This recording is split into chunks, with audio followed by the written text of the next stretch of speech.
ఎవరి భక్తులు? లక్ష్మణ, భరత, శత్రుఘ్న, పాటుగా గుహ, భరద్వాజ. భరద్వాజ మహర్షి వారు గుహుడు, లక్ష్మణుడు, భరతుడు, శత్రుఘ్నుడు. వీళ్ళ ఐదుగురు కూడా భక్తి శాస్త్రాన్ని విశదీకరించారండి. రాముణ్ణి పరమాత్మగా చూపిస్తూ వ్యంగ్యంలో మనకి సందర్భానుసారంగా వాళ్ళు ఎంతలా పరితపించారో రాముడి కోసం ఇందులో మనకి తెలుస్తుంది. అందుకనే అయోధ్యాకాండ ఎప్పుడూ కూడా భాగవత శాస్త్రాన్ని చెప్పిందండి. భగవంతుడు, భక్తుడు. భాగవతులు అంటే ఎవరండి? భక్తులే. భగవద్భక్తుల్నే భాగవతులు అంటారు. భాగవత శాస్త్రంలో ఎప్పుడూ కూడా 4 రకాలైనటువంటి భక్తులు ఉంటాయి. ఏమిటా 4 రకాల భక్తులు అంటే భగవంతుడు, భక్తుడు, భగవద్భక్తుడు, భగవద్భక్త భక్తుడు అని 4 రకాలుగా భాగవతం భక్తిని విడదీసింది. అయితే కథా ప్రారంభం చేస్తూ వాల్మీకి మహర్షి అయోధ్యాకాండని గచ్చత మాతుల కులం భరతేన తథా నగ శత్రుఘ్నో నిత్యశత్రుఘ్నో నీత ప్రీతి పురస్కృత. నిన్న చెప్పుకున్నాం ఈ మాట. మేనమామైనటువంటి యుధాజిత్తు భరతకుమారుల వారిని తన యొక్క తాతగారింటికి తీసుకువెళ్తున్నాడు. కొంతకాలం అక్కడ విహరిస్తాడు, ఉంటాడు, ఆనందిస్తాడు అనే ఉద్దేశంతో దశరథుడిని అడిగితే తీసుకెళ్ళమని చెప్పాడు. అయితే తన సవతి తల్లి కొడుకుతో పాటు శత్రుఘ్నుడు కూడా బయలుదేరాడు. వాళ్ళ తాతగారింటికి వెళ్తే ఆనందం కానీ శత్రుఘ్నుడికి వాళ్ళ సవతి తల్లి గారి కొడుకు ఇంటి తాతగారింటికి వెళ్తాడంటాడు ఏమిటండి?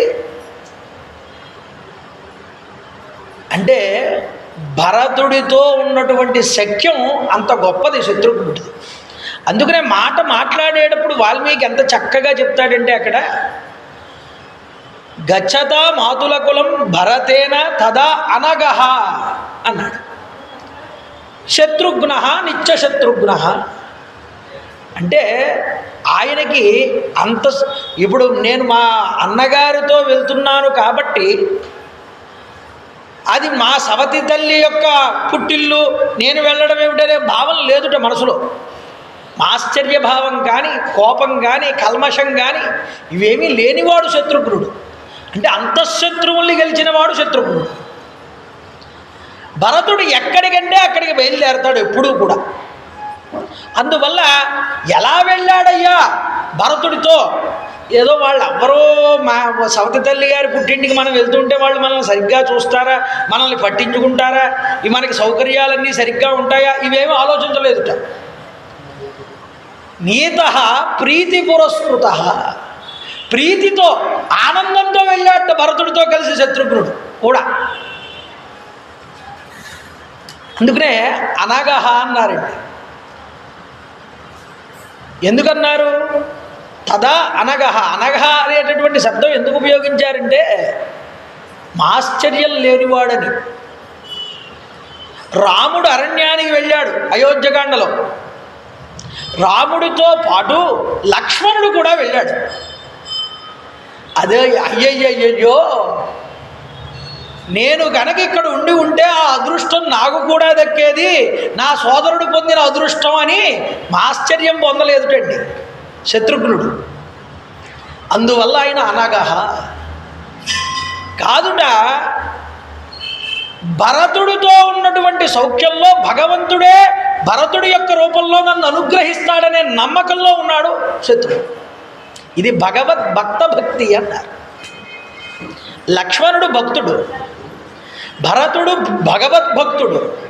భగవద్భక్త భక్తుడు ఎవరు అంటే ఈ యొక్క శత్రుఘ్నుడు.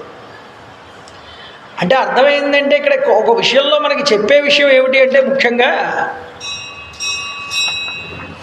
ఎప్పుడైనా సరే భక్తుడికి భగవంతుడికి డైరెక్ట్ కనెక్షన్ ఉంటుందండి. ఈ భగవద్భక్త భక్తులు ఉన్నారే వీళ్ళు గురువులను అనుసరిస్తారు, వాళ్ళ మార్గాన్ని అనుసరిస్తారు. అందువల్ల ఈ మార్గాన్ని అనుసరించడం వల్ల ఏం జరిగింది అని వాళ్ళకి కూడా పరమాత్మ యొక్క అనుగ్రహం లభించి తీరుతుంది అన్నారు శాస్త్రంలో. ఎలా లభిస్తుందయ్యా? నారదుడు భక్తి సూత్రాలు రాశాడు. ఈ నారద భక్తి సూత్రాల్లో నారదుడు ఒక మాట అంటాడండి. ఏమంటాడంటే తస్మిన్ తజ్జనే భేద అభావతు అంటాడు. భగవంతుణ్ణి అనుసరించి సేవించేటటువంటి వాళ్ళకి ఎంత ఫలితం వస్తుందో అలాగే భగవద్భక్తుల్ని అనుసరించి వాళ్ళని సేవిస్తూ ఉంటారే వాళ్ళకి కూడా అంతే అనుగ్రహాన్ని కట్టబెడతాట. ఎందుకు అంటే భగవంతుడు వేరు భగవద్భక్తుడు వేరు కాదుట. భగవద్భక్తుడు కూడా భగవంతుడితో సమానమని ఇక్కడ నారదుడు తేల్చి చెప్పాడండి భక్తి సూత్రాల్లో. తస్మిన్ తజ్జనే భేద అభావత్. భేదం అనేటటువంటి లేదు భక్తుడికి పరమాత్మకి మధ్యలో. ఒకళ్ళు డైరెక్ట్గా పరమాత్మ ద్వారా భక్తిని పొంది పరమాత్మ ద్వారా వాళ్ళు అనుగ్రహాన్ని పొందుతారు. కొంతమంది భగవద్భక్తుల్ని ఆశ్రయించి భగవద్భక్తుల ద్వారా తరిస్తారు. అలా భగవద్భక్తుల ద్వారా తరించినటువంటి వాడు శత్రుఘ్నుడు. అందుకేనేమో నిజానికి చెప్పాలి అంటే వాల్మీకి మహర్షి ఆలోచించి పేర్లు పెట్టాడు. పెట్టినప్పుడు రమంతే యోగిన రమయతి ఇది రామ అన్నాడు. లక్ష్మణ లక్ష్మీవర్ధన శుభలక్షణ అని లక్ష్మణుడికి పెట్టాడు. భరతో భక్తి భరిత. నిజానికి చెప్పాలి అంటే ఇది భక్తి శాస్త్రం. అయోధ్యాకాండ అంటేనే భక్తి శాస్త్రం.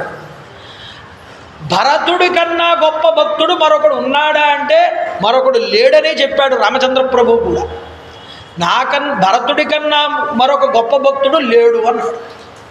అంటే భగవంతుడి యందు అన్నగారిలో భగవంతుడిని దర్శనం చేశాడు. మనకి భరద్వాజ ఆతిథ్యం వచ్చినప్పుడు నిరూపిస్తారు ఈ భక్తిని. భరద్వాజ మహర్షి కూడా ఆశ్చర్యపోయాడండి భరతుడి యొక్క భక్తి చూసి. అందరూ నిందించారు భరతుడిని, నీ వల్లే అయ్యింది ఇదంతానని. కానీ తన అన్నగారి యొక్క అన్నగారి మీద అతనికి ఉన్నటువంటి గౌరవం ఏమిటో ఆ భక్తి ఏమిటో సాకల్యంగా నిరూపించినటువంటి వాడండి భరతుడు. అందుకనే రాజ్యభారాన్ని నెత్తి మీద వేసుకున్నాడు. తన అన్నగారిచ్చిన రాజ్యాన్ని భక్తి భారాన్ని కూడా నెత్తి మీద వేసుకున్నాడు. భక్తి భారం ఏమిటండి? భక్తుడికి ఎప్పుడూ భక్తి భారం అవ్వదు. మరి భక్తి భారం నెత్తి మీద వేసుకోవడం ఏమిటి అంటే అందరూ తనని అపనిందలు వేస్తున్నా లోపల నా అన్నగారి వల్లే నాకు ఇదంతా జరిగిందనే భావం ఆయనకి కలగలేదుట. వాళ్ళు అనేటటువంటి మాటలన్నీ భరిస్తూనా తన అన్నగారి మీద ఉన్నటువంటి భక్తిని పక్కకి తొలగించకుండా దాన్ని స్థిరంగా నిలుపుకున్నవాడు కాబట్టి భక్తి భరతుడయ్యాడు. అందువల్ల అతనికి భరత అని పేరు పెట్టాడండి. ఎంత దూరదృష్టో చూడండి వాల్మీకిది. కాబట్టి శత్రుఘ్న నిత్య శత్రుఘ్న, అసూయ లేదు, ఆశ్చర్యం లేదు, భేదభావం లేదు. నా సోదరుడు పొందింది నాకు అనుగ్రహం వస్తుందనేటటువంటి భావంతో అంతఃశత్రువుల్ని గెలిచాడు కాబట్టి ఇతడు నిత్య శత్రుఘ్నుడు.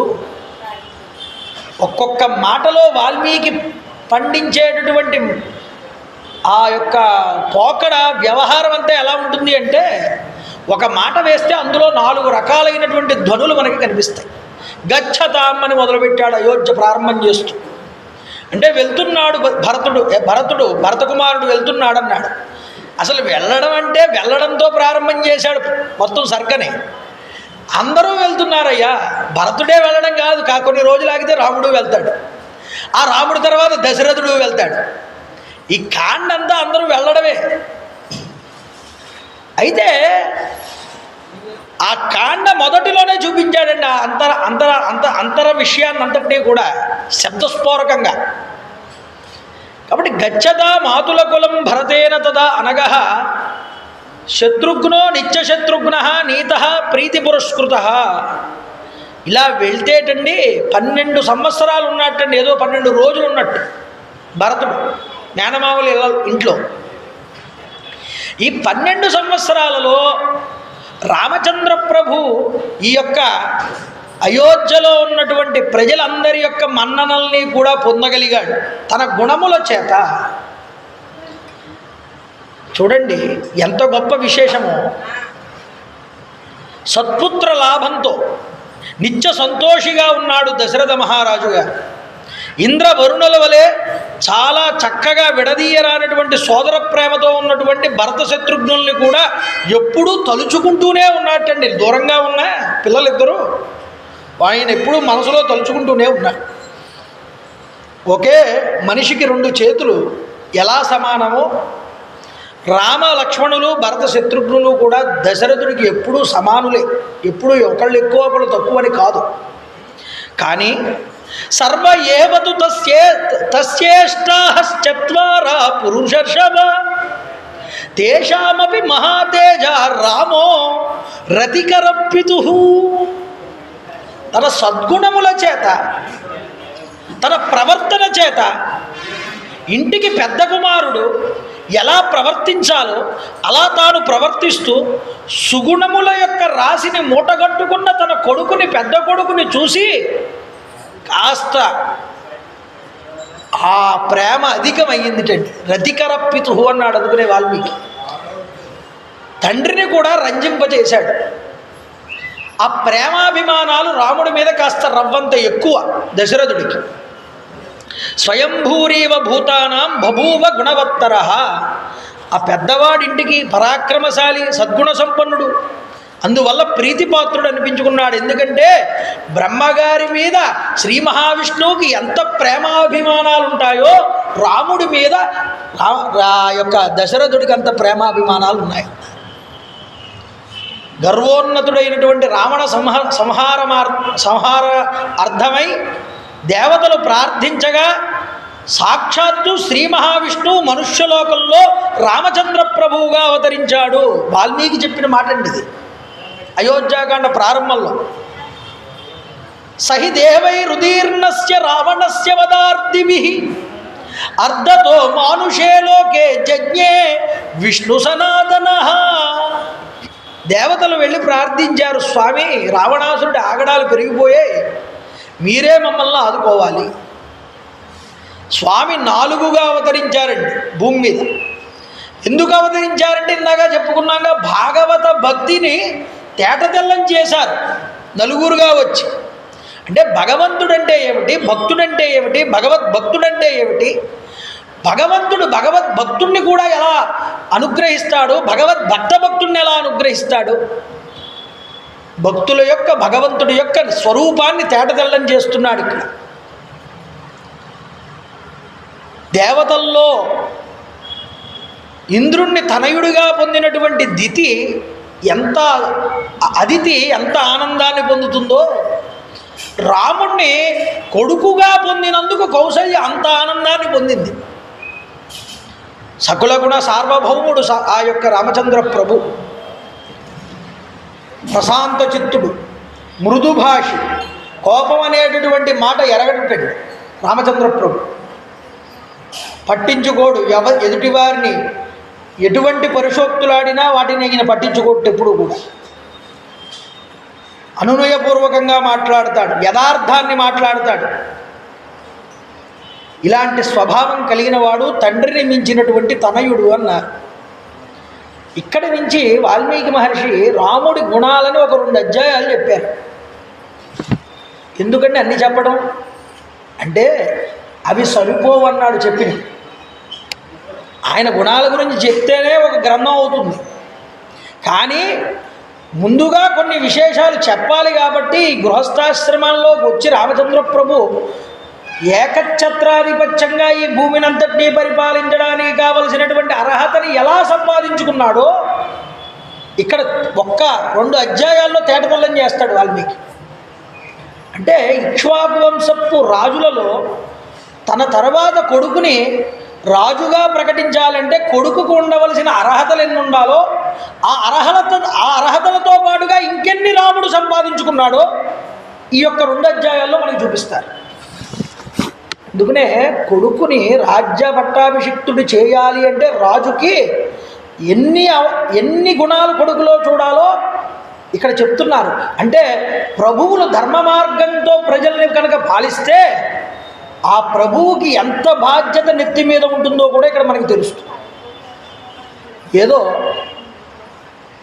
లౌల్య బుద్ధితో లోభబుద్ధితో పదవి కాంక్షతో కనుక తీసుకున్నటువంటి రాజ్యం తలభారమై కూర్చుని వాడిని అధపాతాళానికి తొక్కేస్తుంది అని వాల్మీకే చెప్తాడు మనకి ఇందులో.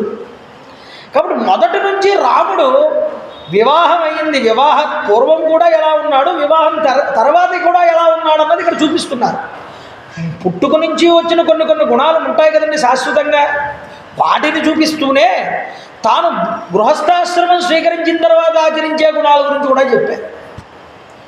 సతు నిత్యం ప్రశాంతాత్మ మృదుపూర్వం తు భాషతే ఉచ్యమానోపి పరుషం నోత్తరం ప్రతిపద్యతే కదంచిదుపకారేణ కృతేన ఏకేన తుష్యతి అస్మరతి అపకారాణం శతమపి ఆత్మవత్తయ. సతు నిత్యం ప్రశాంతాత్మ, ఆయన ఎప్పుడూ ప్రశాంతంగా ఉంటాడు, మనసుని ప్రశాంతంగా ఉంచుకుంటాడు. రాముడి దగ్గర ఉన్న మొదటి గుణం ఏమిటి అంటే అదే. మనసు ప్రశాంతత లేదనుకోండి, ఏ పని చెయ్యాలో ఏ పని చెయ్యకూడదో మనసుకు ఒక రకమైన క్లారిటీ అనేది రాదు. అంటే తాను ఒక పని చేస్తున్నాడు అంటే ఆ పని మీద పూర్తి అవగాహనతో చేస్తాడు. మనసుని అంత నిగ్రహమునందు ఉంచుకుంటాడు, మనసుని ప్రశాంతంగా ఉంచుకుంటాడు రాముడు. సతు నిత్యం ప్రశాంతాత్మ మృదుపూర్వంతో భాషతే, మాట మాట్లాడుతున్నాడు అంటే చాలా మృదువుగా మాట్లాడతాడు. కఠినమైనటువంటి కఠినోక్తి ఎక్కడా మనకి కనిపించదు రాముడు మాట్లాడుతుంటే. ఉచ్యమానోపి పరుషం నోత్తరం ప్రతిపద్యతే, ఆయన మాట్లాడితే ఎక్కడా పరుషవచనాలు అనేటటువంటివి రావు. కదంచిత్ ఉపకారేణ, ఎవరైనా ఒక ఉపకారం చేస్తే రామచంద్ర ప్రభువుకి 100 సార్లు తలుచుకుంటాడటండి రామచంద్ర ప్రభు. కదంచిత్ ఉపకారేణ కృతేన ఏకేన తుష్యతి, ఒక్కసారి చేస్తే చాలు ఆయన. అస్మరతి అపకారాణం శతమపి ఆత్మవత్తయ, 100 సార్లు ఆయనకి అపకారం చేసినా వీడు నాకు అపకారం చేశాడు రా వీడు అని వాడి గురించి ఒక్కసారి కూడా తలుచుకోరు. ఇది రాముడిలో ఉన్నటువంటి గుణం. అంటే ఆయన్ని చూసి మనం నేర్చుకోవాలి. అందుకని ఋషి మనకి చెప్తున్నాడు ఈ విషయాన్ని. అపకారం చేసిన వాడిని ఎందుకయ్యా తలుచుకునే లాభమే ఉంటుంది? నువ్వు ఆలోచించి నువ్వు నీ ఆరోగ్యాన్ని పాడు చేసుకోవడం తప్ప ఉపకారం చేసిన వాడిని ఎప్పుడూ గుర్తుపెట్టుకో. ఎందుకంటే అది కృతజ్ఞత అవుతుంది. ధర్మాన్ని పాటిస్తాడు రాముడు.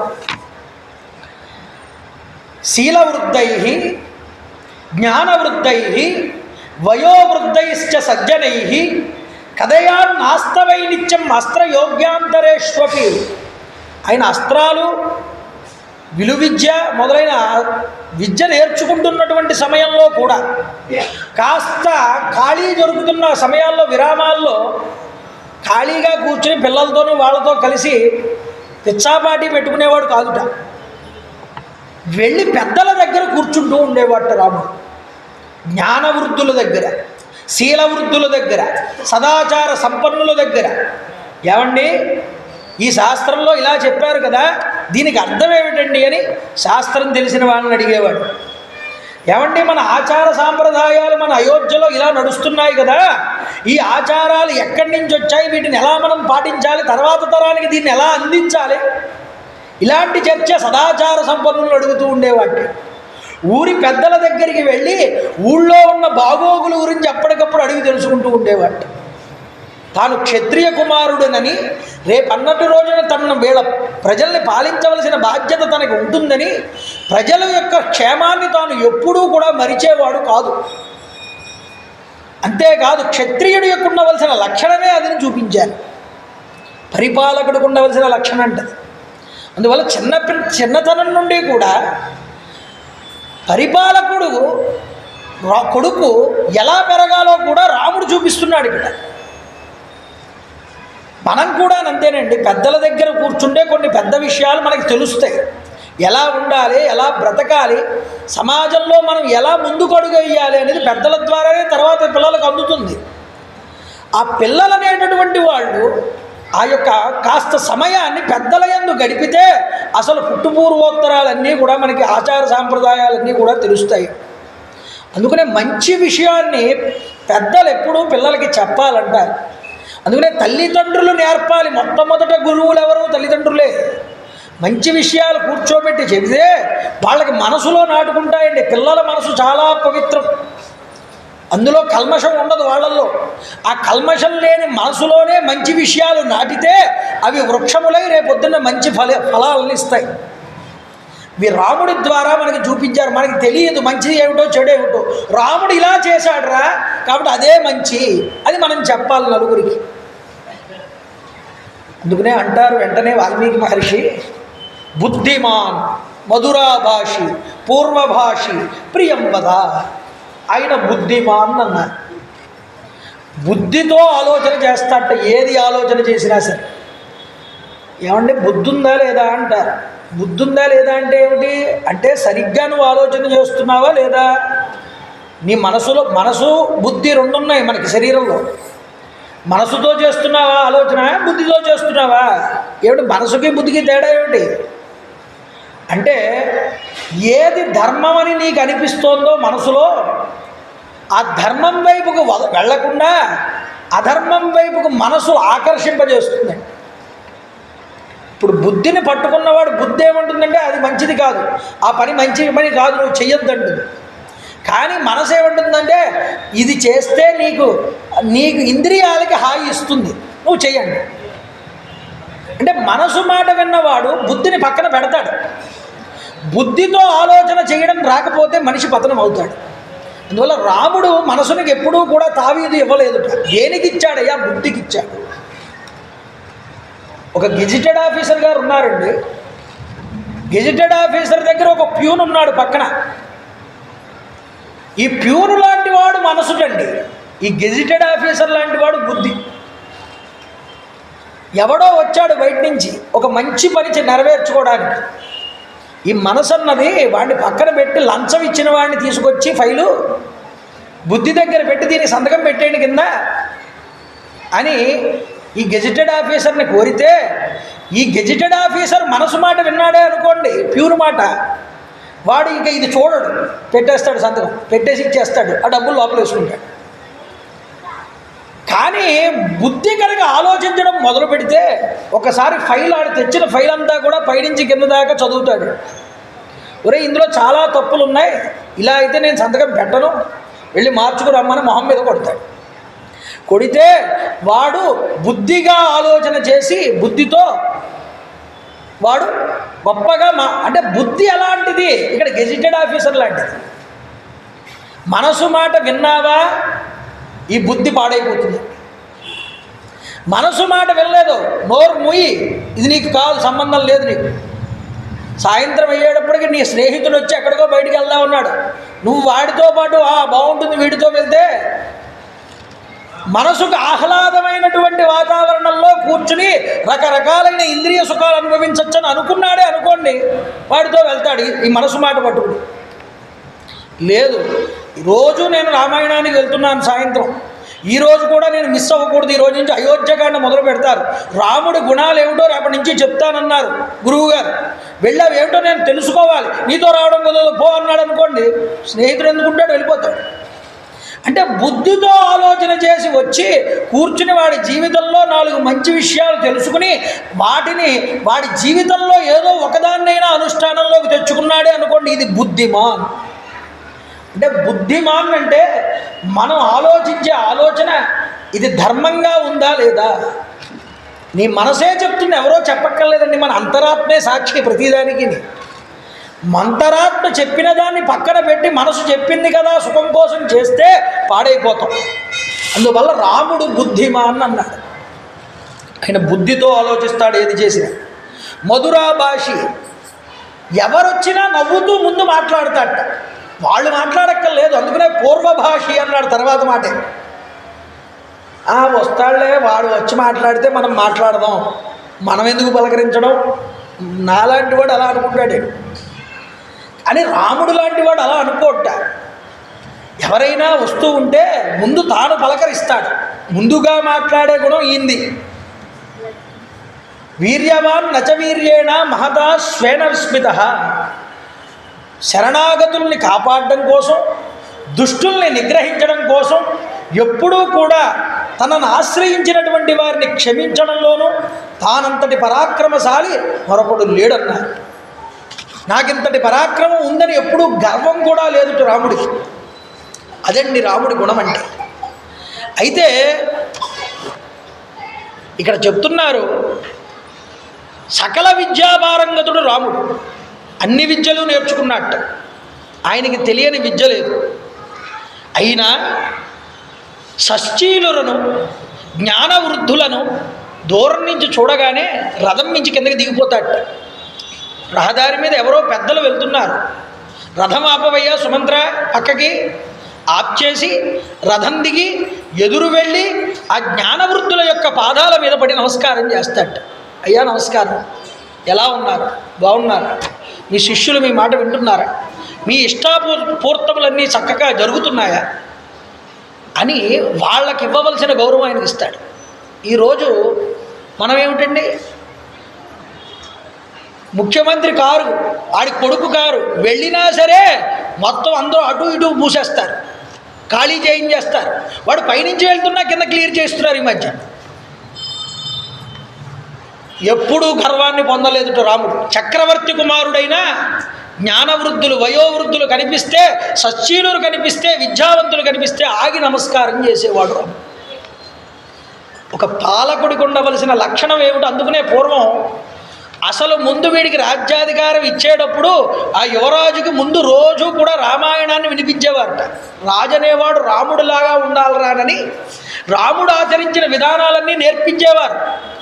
రాచరికాలు ఉన్నప్పుడు, ఇప్పుడు కాదులేండి, రాజకీయాలు మొదలెట్టినప్పుడు లేవు, రాచరికాలు ఉన్నప్పుడు ఉన్నాయి.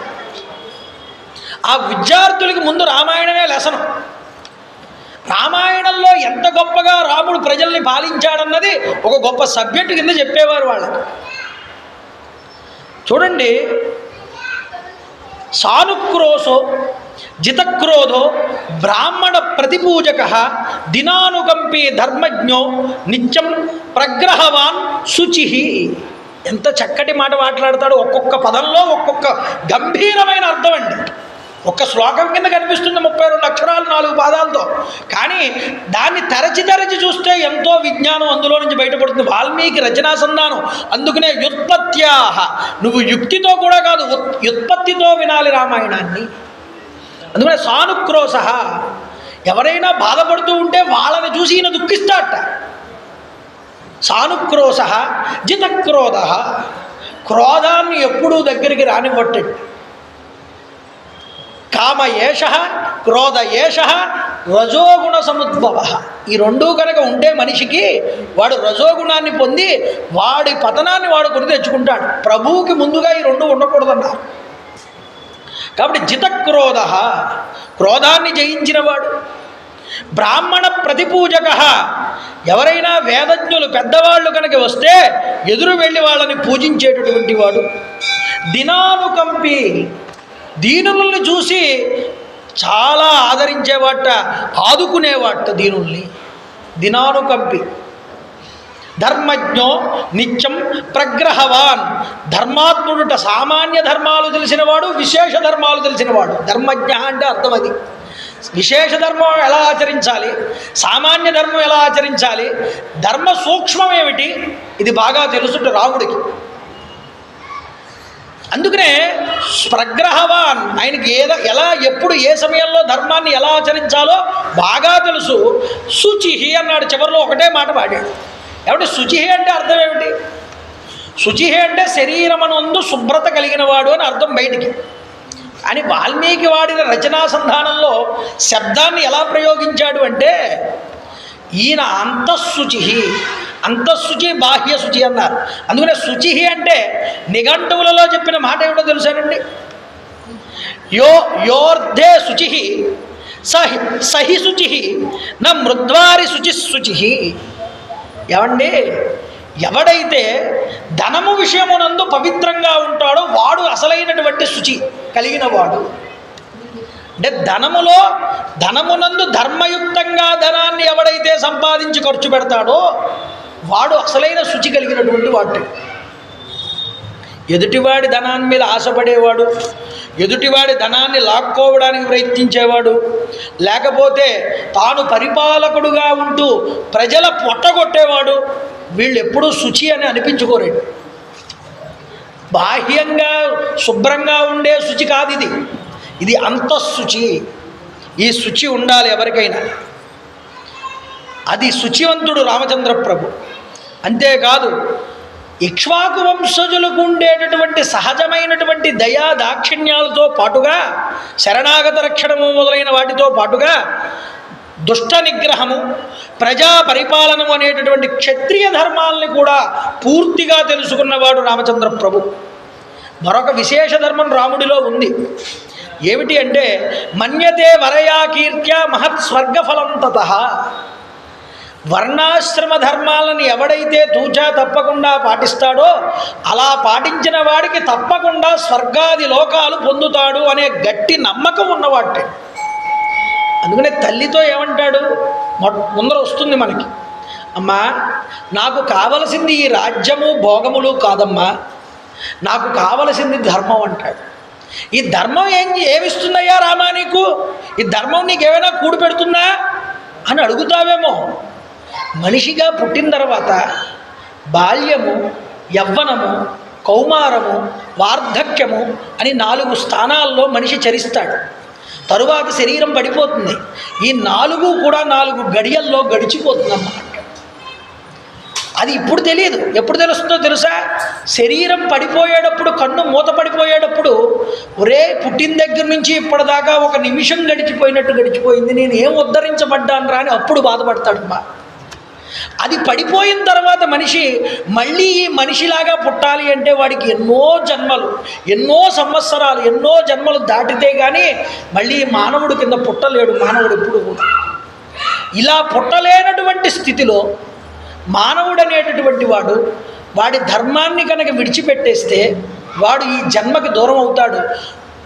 ఊర్ధ్వలోకాల్లో వచ్చేటటువంటి కీర్తికి దూరం అయిపోతాడు.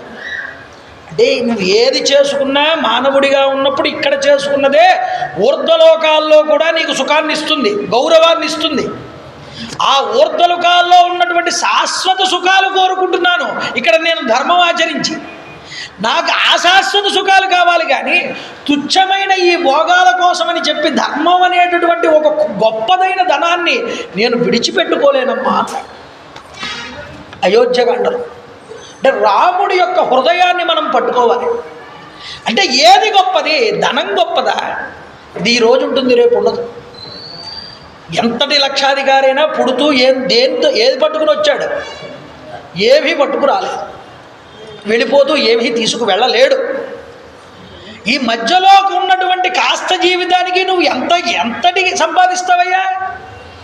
అధర్మంగా ధర్మయుక్తంగా ఉంటే నీకు శాశ్వతమైన సుఖాలు పైన ఉన్నాయని చెప్తే వేదాన్ని నువ్వు ఎందుకు విశ్వసించలేకపోతున్నావు? ఈ శాశ్వత సుఖం కోసం వెంపర్లాడు. ఇది రాముడి యొక్క దృష్టి అండి. అందువల్ల తన ధర్మాన్ని తాను తూచా తప్పకుండా పాటిస్తే తనకి ఊర్ధ్వలోకాలనేటటువంటివి తప్పకుండా వస్తాయని ఆయన తప్పకుండా దాన్ని నమ్ముతాడు చక్కగా. దానివల్ల కీర్తి, స్వర్గం అన్ని ఫలాలు లభిస్తాయని ఆయనకి మనసులో ఉందిటండి ఎప్పుడూ కూడా. నా శ్రేయసి రతో విద్వాన్ నా విరుద్ధ కదా రుచి. ఎప్పుడు జూదము, వేట మొదలైనటువంటి వాటి యందు ఆసక్తి కలిగి ఉన్నవాడు కాదుట రాముడు. దుర్వ్యసనాల జోలికి ఎప్పుడూ రాముడు వెళ్ళలేదు. వ్యర్థ కార్యముల యందు ఎప్పుడూ ఆసక్తుడిగా లేడు. అయితే ఎవరితో ఎప్పుడూ మాటతో మాట్లాడేటప్పుడు నిష్ఠూరమైన మాటలు ఎప్పుడూ ఆయన నోటి నుంచి రాలేదుటండి రాముడికి. అంతేకాదు వైదిక విషయాల యందు ఎప్పుడూ కూడా యుక్తాయుక్తంగా మాట్లాడడంలో ఎలాంటి వాడు అంటే ఉత్తరోత్తర యుక్తౌచ వక్త వాచస్పతిర్యథ. ఏదైనా ఒక శాస్త్ర సంబంధమైన విషయం కానీ వైదిక సంబంధమైన విషయం కానీ గురించి మాట్లాడాల్సి వస్తే ఆయన వాక్చతురత కలిగిన వాచస్పతిలాగా మాట్లాడతాడు. దాని యందు మాట్లాడడానికి ముందు అడుగు వేస్తాడు. అంటే ఆయన వైదిక కర్మలకి ప్రజల యొక్క ఉన్నతికి పాటుపడేటటువంటి వాడు. మాట దానికి ఉపయోగిస్తాడు. వ్యర్థమైన మాటలకి ఆయన మాట ఉపయోగించడు రాముడు. చూడండి, అరోగస్తరుణో వాగ్మి వపుష్మాన్ దేశకాలవిత్. ఎప్పుడూ శరీరాన్ని ఆరోగ్యంగా ఉంచుకుంటాడట. చెడు తిళ్ళు, బయట తిళ్ళు ఏమీ తినడు, ఆరోగ్యకరమైన ఆహారం స్వీకరిస్తాడు. శరీరాన్ని ఎప్పుడూ ఆరోగ్యంగా ఉంచుకుంటాడు. ఎందుకని? అసలు ధర్మం ఆచరించాలంటే శరీరం ఉండాలిగా. నువ్వు ఒక పుణ్యం చేయాలంటే శరీరం నీకు ఆరోగ్యంగా ఉండాలి. శరీరం ఆరోగ్యంగా లేదనుకోండి, నీ మనసును ఎంత మంచిగా ఉంచుకుందామన్నా ఆ మనసు ఎప్పుడూ కూడా నిన్ను ఒక చోట స్థిరంగా ఉండనివ్వదు, ఆరోగ్య లోపం వల్ల. అందువల్ల ఆరోగ్యం ప్రధానంగా చూసుకోవాలండి. ముఖ్యంగా ఆరోగ్యాన్ని ఎప్పుడూ కూడా శ్రద్ధగా చూసుకుంటాడట. మానసికంగా శారీరకంగా కూడా చాలా బలంగా ఉంటాడు రాముడు. చూడండి, యువకుడు, తరుణం అంటే యుక్త వయస్సు అని అర్థం. యువకుడు ప్రశస్తంగా మాట్లాడతాడు. గాత్రము సింహ గంభీర రవంతో ఉంటుంది, దృఢంగా మాట్లాడితే ఆయన మాట అంత గంభీరంగా వస్తుందిట. అంతేకాదండి, దేశము కాలము ఈ రెండింటిని బట్టి అధ్యయనం అనేటటువంటిది చేస్తాడు. చదువు యందు కూడా ఏ సమయంలో ఏ విద్య నేర్చుకోవాలో తెలిసినటువంటి వాటండి. ఎంత చక్కటి మాట చేస్తున్నారో చూడండి. పరమ సాధువు అన్నాడు రామచంద్ర ప్రభు గురించి చెప్పి. లోకే పురుషసారజ్ఞ సాధురేకో వినిర్మత. పరమసాధు అంటే అపకారులకు కూడా ఉపకారం చేస్తాడు తప్ప ఎప్పుడు అపకారం చేసి ఎరగడు ఆయన. సాటి లేని సద్గుణములు కలిగినటువంటి వాడు. అసలు గుణాలకన్నిటికీ రాముడే పెన్నిదయ్యా. అంతేకాదు, ప్రజలందరికీ ప్రేమాస్పదుడు. అందరూ ప్రజలు ఆయన్ని ప్రేమించారట. ఆయన్ని ప్రేమించని వారు ఎవరూ లేరు. అంతేకాదు, ప్రజలందరికీ స్వామివారు బహిప్రాణము అన్నాడు వాల్మీకి. ప్రజలందరి యొక్క ప్రాణంగా చూసుకున్నారట రాముణ్ణి. ఆయనంతలా చూసుకుంటే ప్రజల్ని వాళ్ళు అంతలా చూసుకున్నారు. ఇది చెప్తున్నాడు ఇక్కడ. కళ్యాణాభిజనస్సాధు ఆదీన సత్యవాగ్రుజు వృద్ధైరవి వినీతశ్చ ద్విజై ధర్మార్థదర్శిభి. ఏమయ్యా, క్షోభపడవలసినటువంటి పరిస్థితులు వచ్చినా సరే ఏమాత్రము తొడకడుట స్వామి. ఇంత పరిస్థితి వచ్చింది, రేపొద్దున్న రాజ్యం నువ్వు తీసుకోవయ్యా అన్నాడు దశరథుడు. సరే అన్నాడు. అదే దశరథుడు పిలిచి నువ్వు రేపు అరణ్యాలకు వెళ్ళాలా అంటే సరే నాన్నగారు అన్నాడు. అప్పుడు ఎలా సరే అన్నాడో ఇప్పుడు అలాగే సరే అన్నాడు. ఎక్కడయ్యా కష్ట పరిస్థితులు? ఒక చక్రవర్తికి రేపు మొత్తం రాజ్యం అంతా అతని చేతుల్లోకి వస్తుంది పదవి. ఆ పదవి ఒక్కసారిగా పోతోంది అంటే సాధారణమైన వాడి గుండెలు అయితే పగిలిపోతాయి. ఆయన తొణకలేదు ఎక్కడా కూడా. అంటే క్లిష్ట సందర్భాలు వచ్చినప్పుడు కూడా తొణకడైనా అంత ధైర్యంతో నిలబడాలి. కష్టం వచ్చింది కదా అని చెప్పి మనం ఏదో ఉన్న శాశ్వతమైనటువంటి జీవితం, ఇదేమైనా శాశ్వతమైన జీవితమా? ఎదుర్కోవాలి దాన్ని ధైర్యంగా. ఎందుకండి ఆత్మహత్యలు పెరుగుతున్నాయి లోకల్లో? మనం ఉదయం పేపర్ ఓపెన్ చేస్తే అన్ని ఆత్మహత్యలే. ఈ ఆత్మహత్యలకి కారణం ఏమిటి? చిన్న కష్టం వస్తే తట్టుకోలేకపోవడం. భగవంతుడిని ధైర్యంగా మనకు వచ్చిన కర్మ ఫలితాలను ఎదుర్కోవడానికి సిద్ధంగా ఉండాలంటే, అలా ఉండగలిగితేనే వాడు ధర్మమునందు నిలబడగలడు. అందువల్ల తొణకలేదు ఎప్పుడు కష్ట పరిస్థితుల్లో కూడా రాముడు. అతి క్లిష్ట స్థితుల్లో కూడా, పోనీ ఇంతకన్నా ఇంకా క్లిష్టమైన దిగజారుడు పరిస్థితులు వచ్చినా సత్యాన్ని విడిచిపెట్టలేదు. అంటే ఇచ్చిన మాటకి కట్టుబడే ఉన్నాడు. మాట నేను తప్పనన్నాడు. ఎంత కష్టం వచ్చినా సరే ఇది సత్యానికి కట్టుబడ్డాడు. అంటే కష్ట సమయాల్లో తాను తొణకకుండా సత్యానికి కట్టుబడడం అనేటటువంటిది ఉన్నదే, ఇది చాలా మహోత్కృష్టమైనటువంటి గుణం. రాముడి నుంచి మనం ఏదైనా రామాయణం విన్నందుకు మన జీవితంలో అన్ని గుణాలు సాధించక్కర్లేదండి. ఏదో రాముడి గురించి విన్న ఒక్క గుణాన్ని, ఈ గుణాన్ని నేను అలవాటు చేసుకుంటానని పెట్టుకోండి. రామాయణం ప్రతి సంవత్సరం చెప్తున్నారు, ఎందుకంటే అనొచ్చు చాలామంది. ప్రతి సంవత్సరం విన్నా ఒక గుణమైనా మారిందా నీలో? మారితే చాలు, అది ఆశ్చర్యం. మారనందుకేగా ప్రతి సంవత్సరం చెప్పేది. అందువల్ల మనం రామాయణాన్ని విని మనం ఏం మార్చుకున్నాం, మన పిల్లల్ని మనం ఏం చెప్పి మార్చాం, ఇది చాలా ముఖ్యమండి. అందువల్ల ఈ రుజువర్తనం ఆయనకి రావడం వల్ల దేవతల చేత కూడా ఆరాధించబడ్డట్టే. అంటే మనిషి సక్రమమైన మార్గంలో నడిస్తే దేవతల చేత కూడా పూజలు అందుకుంటాడు. ఆడు దేవుడే అవ్వక్కర్లేదు. మనిషి మనిషిగా బ్రతుకు. నువ్వు మనిషిగా బ్రతికితే నువ్వు అన్ని లోకాల్లో ఉన్నటువంటి వారి చేత కీర్తించబడతావు. ఇది రాముడు చూపించిన ధర్మం అంటే మనిషిగా సత్తా ఉన్నది. మనిషి తలుచుకుంటే అలా ఉండొచ్చు, ఉండగలడు అని చూపించిన వాడు రాముడు.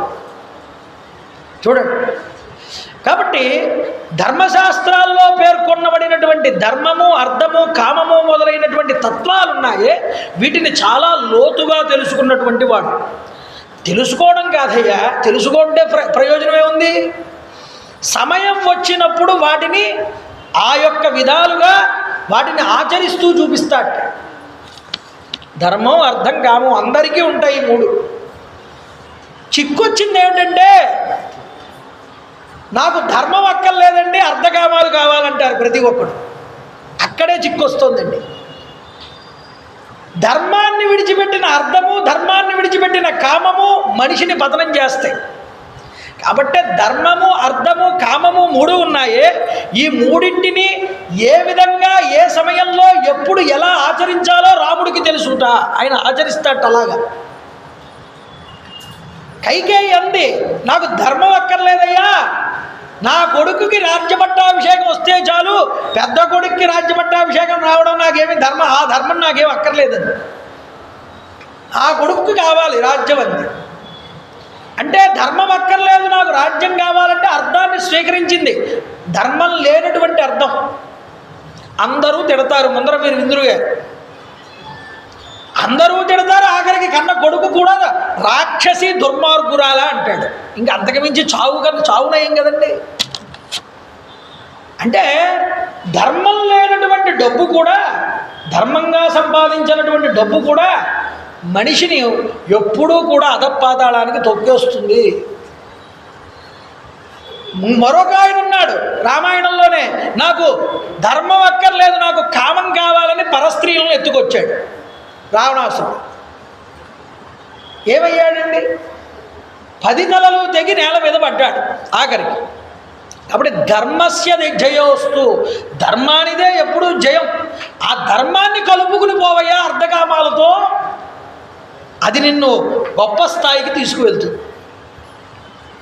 అందువల్ల ఈ ధర్మ విచారణ ఇంకా ముందర చాలా గొప్పగా జరుగుతుంది మనకి. ఇలాంటి ధర్మ, అర్థ, కామాలని బాగా సమానంగా తెలుసుకుని లోతుగా సమయాల యందు ఆచరిస్తూ ఉంటాడయ్యా రాముడు. అంతేకాదు ఎప్పుడూ కూడా ఒక విషయాన్ని తెలుసుకుంటే దాన్ని మర్చిపోట మనసులో ఎప్పుడూ ఉంటుంది. అది సమయం వచ్చినప్పుడు బయటపెడుతూ ఉంటాడు. అనుక్షణము కూడా లోకానికి ప్రమాణమైనటువంటి సదాచారాలని నెలకొల్పేటటువంటి వాడు. ప్రమాణానికి తస్మాత్ శాస్త్రం ప్రమాణంతే. శాస్త్రంలో ఈ మాట చెప్పబడిందా లేదా, అది శాస్త్రం చూడక్కర్లేదు. రాముడు చేస్తున్నాడు అంటే ఇది శాస్త్రంలో చెప్పబడిందే అని పెద్దలు కూడా నిర్ణయం చేసేవారు. శాస్త్రంలో చెప్పనటువంటి పనిని రాముడు చెయ్యడు, అది వాళ్ళకి బండ గుర్తింపు. కాబట్టి ప్రజలు కూడా, పెద్దలు కూడా రాముడు ఆచరించే విధానాన్ని చూసి ఇది ధర్మము అని వాళ్ళు భావన చేసేవారు. అందరికీ ఆదర్శమూర్తి అయ్యాడు ఈ రామచంద్ర ప్రభు. విభృత సమృతాకారో గుప్తమంత్ర సహాయవాన్. రహస్య ఆలోచనలు చేయవలసినటువంటి వచ్చినప్పుడు ఆ రహస్యాలోచనలు ఎప్పుడూ కూడా రహస్యంగానే ఉంచుతాట, బయటికి తెలియనివ్వట్టే. కనీసం ముఖ కవళికల్లో కూడా ఇది అని తెలియడానికి వీలు లేకుండా ఉంటాడట. ఆ ముఖ కవళికలు కూడా చూపించట ఏమిటి అన్న. అలాంటి వాడు రాముడు. అంతేకాదు సమయోచితమైనటువంటి సమయం వచ్చినప్పుడే ఆ విషయాన్ని బయట పెడతాడట తీసుకొచ్చి. త్యాగ సంయమకాలవిత్, సమయోచితంగా పాత్రులకి దానం చేస్తాడన్న. దానం చెయ్యాలి అంటే పాత్రత కావాలండి. ఆ పాత్రత ఉన్నదా లేదా అవతల వాడికి అంటే ఆ పాత్రత అంటే ఏమిటి? నువ్వు ఒక దానం చేసావు, ఆ దానం వల్ల అవతల వాడికి వచ్చిన కష్టం నుంచి బయటపడ్డాడు, వాడు దానివల్ల కృతార్థుడయ్యాడు అంటే అది పాత్ర కలిగిన దానం అవుతుంది. అవసరం లేని చోట గొప్పల కోసం, ఆడంబరాల కోసం, పేపర్లో వేయించుకోవడం కోసం దానాలు కనుక చేస్తే అది కూడా పాపమేనన్నారు. ఇది గుర్తుపెట్టుకో. పేపర్లో వేయించుకోవడానికో, నలుగురు గొప్పలు చెప్పుకోవడానికో దానాలు చెయ్యకురానైనా, అవతల వాడు నిజంగా పాత్రుడే, దానికి మనం ₹1 ఇస్తే అది శ్లాఘించబడుతుంది, వాడి వల్ల వాడు ఉద్ధరించబడతాడు అని అనుకుంటే నువ్వు దానం చెయ్యి. రాముడు పాత్రత ఎరిగి వీడికి దానం అవసరమైతే వాడిని దానం చేసేవాడు. అదవుతుందండి. కాబట్టి మనం చేసే దానము కూడా పాత్రత కలిగి ఉండాలి. బట్ ఇక్కడ ఆ విషయాన్ని ముఖ్యంగా చూపిస్తున్నారు. దృఢభక్తి, స్థిరప్రజ్ఞ, నాసద్గ్రాహి న దుర్వాచ. ఆయన ప్రజ్ఞ ఉన్నదే సాటి లేనటువంటి ప్రజ్ఞ రామచంద్ర ప్రభువుది. అంతేకాదు దుర్జనులను ఎప్పుడూ కూడా దగ్గరికి రానివ్వడుట, దూరంగా ఉంచుతాడట. సత్సంగాల్లో ఉన్నటువంటి వాళ్ళనందరినీ దగ్గర పెట్టుకుంటాడట. మంచి విషయాలు మాట్లాడే వాళ్ళని ఎప్పుడూ దగ్గర పెట్టుకుంటాడు రాముడు. సోమరితనం కానీ, యామరపాటు కానీ, అలాగే ఏమి ఇలాంటి వ్యసనాలు అనేటటువంటివి లేనటువంటి వాడు. లోకం ఎప్పుడూ కూడా ఏం చేస్తుందో, లోకం యొక్క తీరు ఎలా ఉంటుందండి? ఇతరుల యొక్క తప్పుల్ని వేలెత్తి చూపిస్తుంది. లోకం యొక్క పోకడ అలా ఉంటుంది ఎప్పుడూ కూడా. వాళ్ళ తప్పులు ఎవరూ గుర్తించరు. కానీ రాముడు తన తప్పులేమిటో చూసుకుంటాడట, అవతల వాడి తప్పులేమిటో చూస్తాడట. రెండూ చూసుకుంటాడు రాముడు ఎప్పుడూ కూడా. తన తప్పులు ఏమిటో తను చూసుకోకుండా ఎదుటివాడిని గమ్మున ఒక మాట వదలడట రాముడు ఎప్పుడూ కూడా. ఇది రాముడిలో ఉన్న గుణం. శాస్త్రజ్ఞశ్చ కృతజ్ఞశ్చ పురుషాంతర కోవిద య ప్రగ్రహ అనుగ్రహయో యథా న్యాయం విచక్షణ. సర్వశాస్త్ర కోవిదుడు, కృతజ్ఞుడు. ఎవరైనా ఒక ఉపకారం చేస్తే దాన్ని ఎప్పుడూ మర్చిపోడు. చూసినంత మాత్రం చేతనే సాధువుల్ని అసాధువుల్ని కూడా సులభంగా గుర్తిస్తాడు. వీడు సాధువా అంటే వీడు మంచివాడా లేదా వీడు దుర్మార్గుడా చూడగానే కనిపెడతాడు రామచంద్ర ప్రభు. అంటే రాజుకి గుణం ఉండాలి. ముఖ్యంగా ఎప్పుడూ కూడా శాస్త్ర మర్యాదను అనుసరించి మిత్రుల్ని దగ్గరికి చేర్చుకుంటాడట. మిత్రుడు అనేటటువంటి వాడు ఎలాంటి వాడై ఉండాలి? నిజానికి వాలితో రామచంద్ర ప్రభు స్నేహం చేసుంటే ఆ రావణాసురుని 5 నిమిషాల్లో తీసుకువచ్చి సీతమ్మ తల్లిని ఇప్పించేసేవాడే. కానీ వాలితో స్నేహం చేయలేదు రాముడు. సుగ్రీవుడితో స్నేహం చేశాడు. ఎందుకండి? సుగ్రీవుడి యందు ధర్మం ఉన్నది, వాలి యందు ధర్మం లేదు. అంటే స్నేహాన్ని స్వీకరించేటప్పుడు కూడా వాడు ఎలాంటి వాడో 1-2 సార్లు శాస్త్ర మర్యాదను అనుసరించి తెలుసుకుని స్వీకరిస్తాడు. సుగ్రీవుడు అలాంటి వాడిని ఎలా తెలుసుకున్నాడు? హనుమత్ ద్వారా తెలుసుకున్నాడు. అర్థమవుతుందా? కాబట్టి స్వీకరించేటప్పుడు కూడా మిత్రత్వాన్ని అలా చూసి స్వీకరిస్తాడు. ఒకసారి మిత్రుడిగా చేసుకున్నాక లక్ష్మణుడు ఎంతవాడో తన మిత్రుడు కూడా అంతేవాడు, వేరు కాదు. అంటే అంతటి మిత్ర స్నేహాన్ని అంతలా నిలబెడతాడు రామచంద్ర. సత్సంగ్రహ ప్రగ్రహేణ స్థాన నిగ్రహస్య చ అయకర్మణ్యుపాయజ్ఞ సందృష్ట్యా వ్యయకర్మవితు. సజ్జనులను దరిచేర్చుకున్నట్లోనూ వారికి తోడ్పాటు పడడంలోనూ రాముడు చాలా కుశలుడు. మంచి వాళ్ళని ఎలాగైతే దగ్గర తీసుకుంటాడో వాళ్ళు కష్టాల్లో ఉన్నప్పుడు వాళ్ళకి అంతలా ఆదుకుంటాడు. సమయం ఎరిగి దుర్జనుల్ని శిక్షించడం, న్యాయసమ్మతంగా ప్రజల్ని నొప్పించకుండా వాళ్ళ దగ్గర నుండి పన్ను వసూలు చేసి ఆ యొక్క ధనాగారాన్ని నింపడం వంటి పనులు చేస్తాడు. అంటే ప్రజల్ని నొప్పించకుండా, అంటే ఒక తుమ్మెద పువ్వులో ఉన్న మకరందాన్ని పువ్వుకే తెలియకుండా స్వీకరించినట్లుగా ప్రజలు ఇబ్బంది పడకుండా వారికి అయ్యి బాబోయ్ మాకింత ట్యాక్సులు వేసేస్తున్నాడు ప్రభువు అనే బాధ వాళ్ళకి తెలియకుండా, వాళ్ళకి కలగకుండా వాళ్ళ నుంచే కప్పం వసూలు చేస్తాడట. అంటే వాళ్ళని అంతటి ఉన్నతమైన స్థితిలో ఉంచి ఈ మాత్రం ఇంత సంపాదించుకున్న వాడికి ఈ ట్యాక్స్ కట్టడం పెద్ద విధానం ఏమిట్రా అని వాళ్లే తీసుకొచ్చి కట్టేలా చేస్తాడు. అంటే పురోగతి అనేది ప్రజల్లో కనిపించేలాగా ఉంటుంది. ఒక పక్క ప్రజలందరినీ ఉన్నతుల్ని చేస్తాడు, వాళ్ళ దగ్గర నుంచి రావలసిన కప్పాలని సమయానికి వసూలు చేస్తాడు. ఇది రాముడి దగ్గర లక్షణం. సంస్కృత భాష, సకల శాస్త్రాలు, కావ్యాలు, నాటక అలంకారాలు, అన్ని శాస్త్రముల యందు పట్టున్నవాడంటే రామచంద్ర ప్రభు. అంతేనా? కాదుటండి, ధర్మబద్ధంగా ఆర్జించినటువంటి ధనము పరిధిలోనే సుఖాన్ని పొందుతాడు. ఏదో నీ సంపాదన ఒక 50,000 అనుకోండి, ఇప్పుడున్న పరిస్థితుల్లో ఏం చేస్తున్నాం?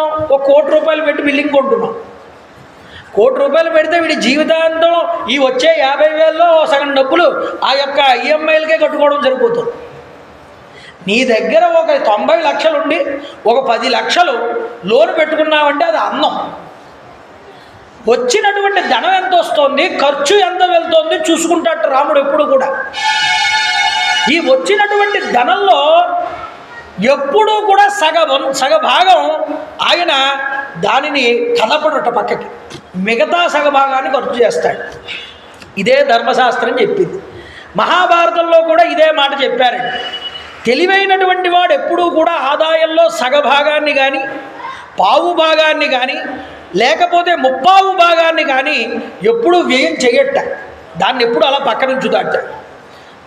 ఎట్టి పరిస్థితుల్లో కోశాగారమునందలి ఉన్నటువంటి ధనమును లోటు రానియ్యరు ఈ తెలివైన వారు. రాముడు ఎప్పుడు తనకు వచ్చేటటువంటి ఇన్కమ్ ఎంత, తాను ఖర్చు పెడుతున్నది ఎంత చూసుకుంటూ తనకు సంపాదించేదాని పరిధిలోనే తాను ఖర్చు చేస్తూ ఉంటాడు. అంటే తన వల్ల ఎదుటివాడికి ఇబ్బంది కలగదు, ఎదుటివాడికి ఈయన వల్ల ఇబ్బంది కలగదు. ఈ విధంగా ఆయన తన యొక్క వ్యవహారాన్ని నడుపుతాడు. అయితే తాను చెయ్యవలసిన కర్తవ్యాలు ఉంటాయి. ఉదయం లేచాడంటే రాజుకు ఎన్ని పనులు ఉంటాయండి? ఒక గృహస్థుగా ఎన్ని పనులు ఉంటాయండి? భార్య ఎన్నో పనులు చెప్తుంది బయటికి వెళ్ళే పురుషుడికి. ఏమంటే అది తేవాలి, ఇది తేవాలి, ఈ పని చెయ్యాలి, ఆ పని చెయ్యాలి. అయితే తాను చెయ్యవలసినటువంటి ఈ కర్తవ్యాలు ఏవైతే ఉన్నాయో వాటి యందు ఎప్పుడూ రాముడు అలసత్వాన్ని చూపించడు. ఇవాళ కాదులే రేపు చేద్దాం అనుకోట. ఈరోజు తాను చేయాల్సిన పనులన్నింటినీ ముందే రాసుకుని రేపు చేయాల్సిన పనులు ఇవి అని పడుకుంటాట. పడుకుని నిద్ర లేవగానే మళ్ళీ ఆ రోజు చేయవలసిన పనులన్నీ పూర్తి చేసేస్తాట, ఉంచట ఎక్కడ బాకీ. ఇది నేర్చుకోవాలి రాముడి నుంచి మనం. ఎందుకు ఇంత విపులంగా చెప్పడం అంటే రాముడు ఎన్ని గుణాలు కలిగి ఉన్నాడు, ఇవన్నీ తక్కువ అంటాడు మళ్ళీ చివరిలో వాల్మీకి. చెప్పింది చాలా తక్కువయ్యా, దీనికన్నా ఎన్నో విశేష గుణాలు రాముడిలో ఉన్నాయని. చూడండి, ఇక్కడతో ఈ పక్కన ఇది పెడితే లలిత కళల యందు కూడా ప్రావీణ్యుడుటండి రాముడు. ఏమిటవి? వైహారికాణం శిల్పానాం విజ్ఞాత అర్ధభాగవితు ఆరోహే వినయే జైవ యుక్తో వారాణవాజినాం. సంగీత చిత్ర కళలయందు, వీణ వేణు మృదంగ వాయిద్యములయందు నిష్ణాతుడు. ఏదో రాముడు ఎప్పుడు బిగుసుకుని కూర్చుంటాడు, ధర్మం ధర్మం అంటాడు, కోపంగా ఉంటాడు అనుకోకండి. అలా ఎప్పుడూ ఉండడు రాముడు. ఆయన స్నేహితులతో చక్కగా ఆనందంగా కాలం గడుపుతాడు, ప్రజల్ని కన్నబిడ్డల్లా చూసుకుంటాడు. ఆయనలో ఉన్న హాస్య కోణం మరొకటి దాంట్లో ఉండదు. అంత హాస్యంగా ఉంటాడు అందరితో. ఆయన చక్కగా సంగీతం, అన్ని సంగీత రాగాలు కూడా ఆయనకి తెలుసుట. ఆయన సంగీతాన్ని చక్కగా అధ్యయనం చేశాడు. ఆ పాటలు, సంగీతంతో కూడుకున్నటువంటి ఆ పాటలన్నీ కూడా ఆయన పాడగలట. తాళం వేస్తాట, తాళం ఎలా వేయాలో కూడా రాముడికి తెలుసుట. అంతేకాదండి, వీణ వాయిస్తాట రామచంద్ర ప్రభు, మృదంగం వాయిస్తాట రామచంద్ర ప్రభు. చూడండి, ఇన్ని కళలు ఆయన యందు ఉన్నాయి. ధనము క్రమపద్ధతిని అనుసరించి సద్వినియోగం చేస్తాడు. ఎలా పడితే అలా ఖర్చు పెట్టేయడు. దానికంటూ ఓ లెక్క ఉంటుంది ఎప్పుడూ కూడా. ఏనుగుల్ని అధిరోహించడం, గుర్రాలను అధిరోహించి స్వారీ చేయడం, ఇవన్నీ కూడా నేర్చుకున్నాడు. విద్యలన్నీ కూడా వాటిని అదుపు చేయడం కూడా తెలుసుటండి రామచంద్ర ప్రభువుకి, ఏనుగుల్ని గుర్రాలని కూడా. ధనుర్వేద విధాం శ్రేష్టో లోకే అతిరథ సమ్మత. ఆయన నేర్చుకున్నటువంటి ధనుర్విద్య ఇంకెవరూ నేర్చుకోలేరు, అంత గొప్పగా నేర్చుకున్నాడు. అతిరథ సమ్మత అన్నాడండి వాల్మీకి. అతిరథ సమ్మత అంటే అతిరథులు కూడా ఆ గౌరవిస్తారట. యజ్ఞ ఆ యొక్క రథం ఆ యొక్క రణరంగంలోకి రాగానే అతిరథులు కూడా ఆయన గౌరవిస్తారన్నాడు. అంతేకాదు శత్రువులకు అంతుపట్టనటువంటి వ్యూహ రచనలు చేసేటటువంటి సత్తా రాముడిలో ఉంది. తన సేనలను ఎప్పుడూ కాపాడుకుంటూ ఉంటాడట యుద్ధం చేసేటప్పుడు. యుద్ధరంగంలో క్రోధాన్ని కనుక రాముడు కనుక పొందితే ఆయన ముందు దేవాసురులు కూడా నిలబడలేరు, అంతటి యుద్ధం చేయగలడు రాముడు. ఇవన్నీ గుణాలు రామాయణంలో మనకి ఏదో ఒక చోట కనిపిస్తాయండి. అందుకనే ఇన్ని గుణాలు చెప్పాడు వాల్మీకి.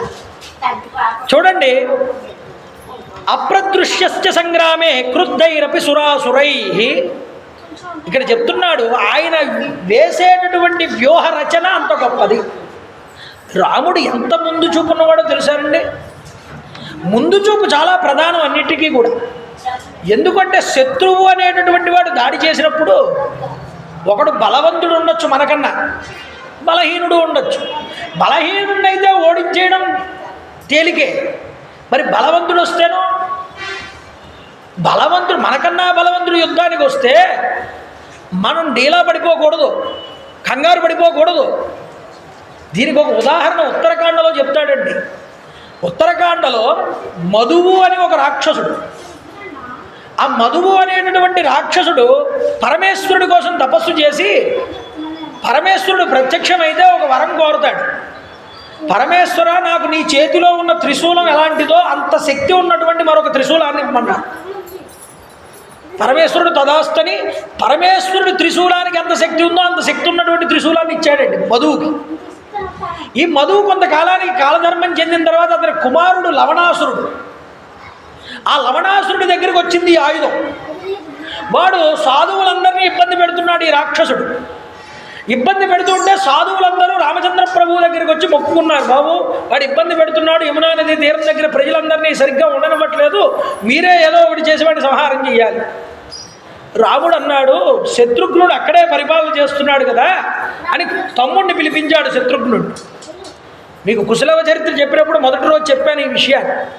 శత్రుఘ్నుడు వచ్చాడు. శత్రుఘ్నుడు వస్తే, నాయన లవణాసురుడు అనేటటువంటి వాడు ఇబ్బంది పెడుతున్నాడు జనాల్ని యమునా నదీ తీరం దగ్గర, నువ్వు వాడి మీదకి యుద్ధానికి వెళ్ళన్నాడు రాముడు. సరే అన్నగారు వెళ్తున్నానని బయలుదేరితే ఆగమన్నాడు. ఒక విషయం తెలుసుకో, ఎప్పుడు శత్రువు మీదకి వెళ్తున్నావంటే వాడి బలాబలాలు ఏమిటో తెలుసుకోవాలరా నాయన, వెళ్ళిపోకూడదు, వెళ్ళిపోమన్నానండి. అడగాలి, పోనీ నీకు తెలియకపోతే అడిగి తెలుసుకోవాలి. వాడి తండ్రి దగ్గర నుంచి వస్తున్నటువంటి త్రిశూలం ఒకటి ఉన్నది, పరమేశ్వర ప్రసాదంగా వచ్చినటువంటిది. వాడు ఆ చేతిలో ఆయుధాన్ని కనుక ధరించి వచ్చాడు అంటే వాడిని ఎవడూ కూడా ఎదిరించలేడు, నేను కూడా ఎదిరించలేను. కానీ వాడికి చాలా వీక్నెస్లు ఉన్నాయన్నాడు రామచంద్ర ప్రభు. ఏమిటిట అంటే వాడు చాలా కోపం ఎక్కువ వాడి. అంతేకాదు వాడిలో జిహ్వచాపల్యం చాలా ఎక్కువ, వేట అనేటటువంటిది కూడా ఉంది వాడి దగ్గర. ఉదయం లేవగానే వాడు రోజు చేసే దినచర్య ఏమిటంటే వేటకి వెళ్తాడు. వేటకి వెళ్ళి వేటాడి ఆ యొక్క వేటాడినటువంటి దాన్ని తిని ఆకలి తీర్చుకుంటాడు. వాడి దినచర్య రోజు అదే, వాడికి ఆహారం చాలా ఎక్కువ కావాలి. కానీ వేటకి వెళ్ళేటప్పుడు మాత్రం ఉదయం సమయంలో ఈ పరమేశ్వరుడు ఇచ్చినటువంటి ఆయుధాన్ని కదపడు. పరమేశ్వరుడి దగ్గర పూజామందిరంలో పెడతాడు, పట్టుకుని రాడు వాడు. మిగతా సమయాల్లో ఎప్పుడైనా వాడి చేతిలో ఆయుధం ఉంటుంది. కాబట్టి వాడిని కనుక వేసేయాలి అంటే ఉదయం వాడు వేటకి వెళ్ళినప్పుడే వాడిని చంపాలి, లేకపోతే వాడిని చంపలేమన్నాడు రాముడు. ఇవన్నీ రాముడికి ఎలా తెలుసండి అంటే ఎప్పటికప్పుడు శత్రువుల యొక్క బలాబలాలు తాను తెలుసుకుంటూ ఉంటాడు. కాబట్టి ఇప్పుడు తెలుసు కాబట్టి ఏమిటి, ఒక వ్యూహాన్ని పన్నాడు. ఈ వ్యూహాన్ని పన్ని శత్రుఘ్నుడికి చెప్పాడు, నాయనా శత్రుఘ్న, కాబట్టి వేటకు వెళ్ళేటప్పుడు వెళ్ళి వాడిని అనరాని మాటలన్నీ అంటే వాడికి కోపం ఎక్కువగా, వెంటనే ఆ కోపంలో ఉదయాన్నే ఆకలితో ఉంటాడు వాడు, ఆకలి కూడా ఎక్కువే. ఆకలితో ఉన్నటువంటి వాడు ఏం చేస్తున్నాడో వాడికే తెలియదు.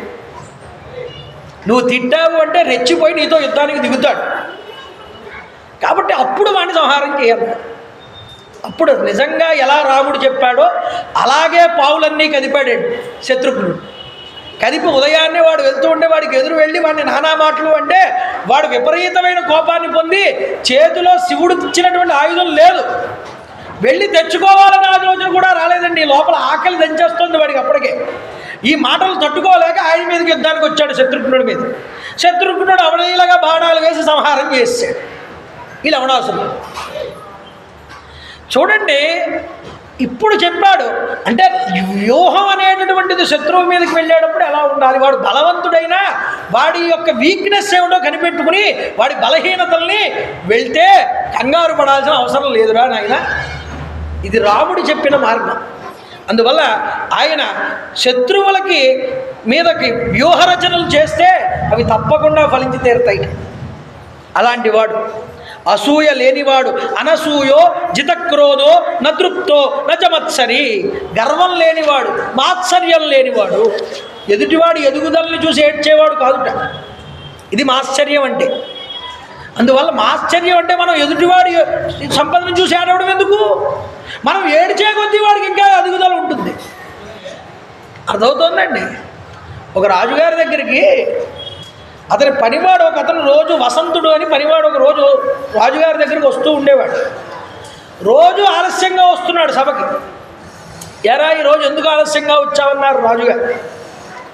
ఆలస్యంగా వచ్చావు అంటే, ఏమండి ఫలానా వ్యక్తి ఒక అతను ఆకలితో కనిపించాడు, వేరే రాజ్యం వాడతను ఏదో వ్యాపారం చేసుకుందామని ఇక్కడికి వచ్చి ఇక్కడ ఏమీ వ్యాపారాలు దొరక్క పాపం ఆకలితో మాడిపోతూ ఉంటే అతనికి శుభ్రంగా అన్నం పెట్టించి ఒక సత్రంలో దిగబెట్టి వచ్చానయ్యా, అతనికి కావలసిన వ్యాపారానికి కావలసిన వర్తకులను కూడా పరిచయం చేసి వచ్చాను అని చెప్పాడు. సరే రేపటి నుంచి ఆలస్యంగా రాకన్నాడు రాజుగారు. తర్వాత రోజు ఇంకా 2 గంటలు ఆలస్యంగా వచ్చాడు. వస్తే సభలో ఉన్న వాళ్ళందరికీ వాడంటే అసూయ, ఆశ్చర్యం. ఈరోజు ఎలాగో అలాగే తప్పించుకోలేడు, ఇంకా రాజుగారు వీడిని తిట్టే పంపుతారు. అయితే రాజుగారు ముందర రోజే కాస్త వాకప్ చేయించాడు. వీడు చెప్పిన మాట నిజమా కాదా అని. నిజమే అని చెప్పారు భట్లు వచ్చి. ఇక ఈరోజు ఎందుకు లేటుగా వచ్చావురా నాయన అన్నాడు. ఈరోజు ఎందుకు లేటుగా వచ్చావంటే, మా ఇంటి నుంచి వచ్చేటప్పుడు అక్కడ మా ఇంటి దొడ్డివే, మా ఇల్లు ఊరికి పొలిమేరలో ఉందండి, అక్కడ ఒక పులి పడుకునుంది.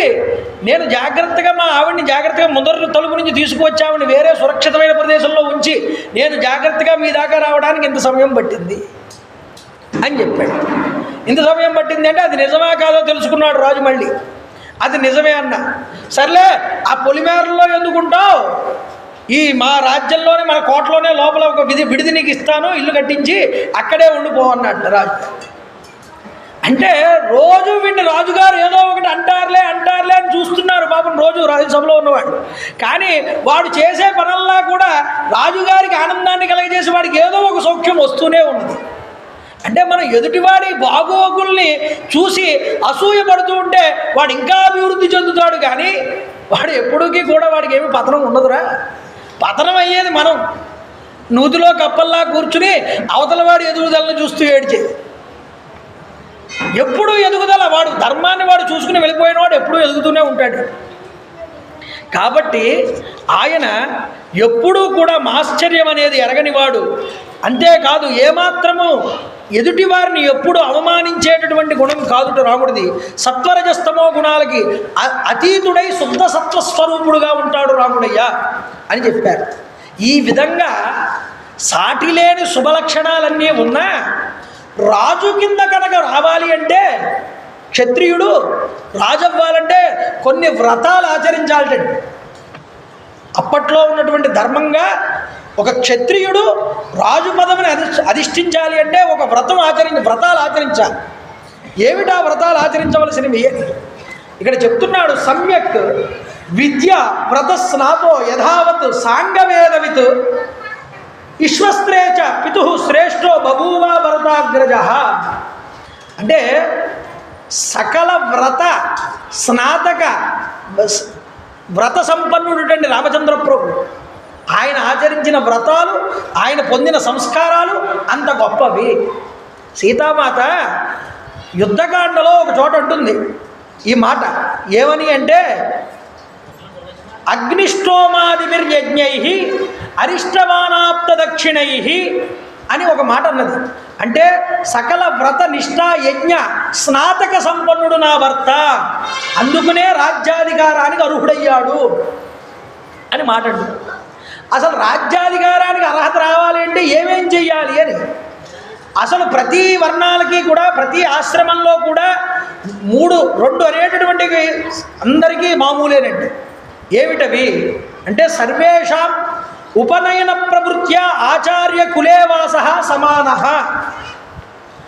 అంటే బ్రహ్మచర్యము, గృహస్థాశ్రమము, వానప్రస్థము, సన్యాసము 4 ఆశ్రమాలు.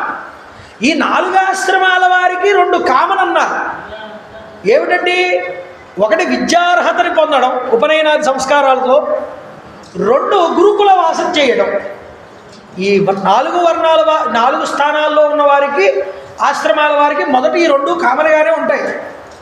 అయితే సర్వేషాం మనుత్సర్గో విద్యాయా బుద్ధ్వా కర్మణి యత్ కామయేత, విద్య అనేటటువంటి దాన్ని పూర్తి చేసి ఆ విద్య యొక్క స్వరూపాన్ని బట్టి ఫలితాన్ని కూడా పొందుతాడు మనిషి. ఏమిటా ఫలితం అన్నా, అసలు పుట్టగానే అసలు మనిషి చేసేటటువంటి ఈ యొక్క కర్మలు ఏవైతే ఉన్నాయో దీనిని సంస్కారములు అన్నారు. ఎక్కడి నుంచి ప్రారంభమవుతున్నాయ్యా ఈ సంస్కారాలు? మనం తల్లి గర్భంలో పడినప్పటి నుంచి మనకి సంస్కారం ప్రారంభమైంది. సంస్కారం అంటే ఏమిటండి అని అడగండి. చాలాసార్లు మన ప్రవచనాల్లో చెప్పాను. సంస్కారం అంటే మనం ఉద్ధరించబడుట, సంస్కరించబడడం అంటారండి. ఒక చెట్టు కొమ్మ ఉన్నది, అది కొట్టి తీసుకొచ్చి ఇక్కడ పెట్టారు. అది చెట్టు కొమ్మే, అది ఉన్నంతసేపు దాన్ని కొమ్మనే పిలుస్తాం, దానికి ఎటువంటి సంస్కారము లేదు. కానీ ఆ చెట్టు కొమ్మని శుభ్రంగా నగిషి పెట్టి చెక్కేసి ఒక వడ్రంగి వాడు దానిని శుభ్రంగా ఒక కర్ర కింద చేశాడు. చేస్తే అది ఏమైంది? కొమ్మల్లా కర్ర అయింది, దొంగ అయింది. లేకపోతే ఆ సంస్కారం నుంచి ఏం చేశాడు? చక్కగా ఒక అమ్మవారి బొమ్మ చెక్కాడు ఆ చెక్క మీద. చూడగానే అంటారు, దాన్ని దిమ్మ అంటారా? అమ్మ అంటారు. కొమ్మల్లా దిమ్మయింది, దిమ్మల్లా అమ్మ అయింది. ఇప్పుడు ఈ బొమ్మను తీసుకువెళ్ళి బొమ్మ అయిందని ఏం చేశాడు? పూజా మందిరంలో పెట్టాడు. అప్పుడు అమ్మ అయింది. దిమ్మని కొమ్మగా చేసి, కొమ్మని బొమ్మని చేసి, బొమ్మని అమ్మని చేసినట్లుగా తల్లి గర్భంలో పడినటువంటి ఈ పశువు అంటే మనిషి పశువుతనం నుండి జ్ఞానవంతుడిగా మారడానికి ఈ సంస్కారాలన్నీ ఉపయోగపడతాయి. అందుకని గర్భాధానం మొదటి సంస్కారం. గర్భాధాన పుంసమన, తల్లి 7వ నెలలో ఉండగా పుంసమనం అనేటటువంటి కార్యక్రమం జరుగుతుంది. సీమంత ఉపనయన జాతకర్మ, సీమంతం అయిన తర్వాత పుడతాడు, పుట్టినవాడికి ఉపనయనం చేస్తారు, జాతకర్మ చేస్తారు, నామకరణం పెడతారు, అన్నప్రాసన చేస్తారు, తర్వాత ఉపనయనం చేస్తారు. చౌల ఉపనయన కర్మాదులు పూర్తయ్యాక 4 వేదవ్రతాన్ని 4 వేదాలు నేర్చుకుంటాడు గురువు దగ్గరికి వెళ్ళి. స్నాతక వ్రతం చేసుకుంటాడు.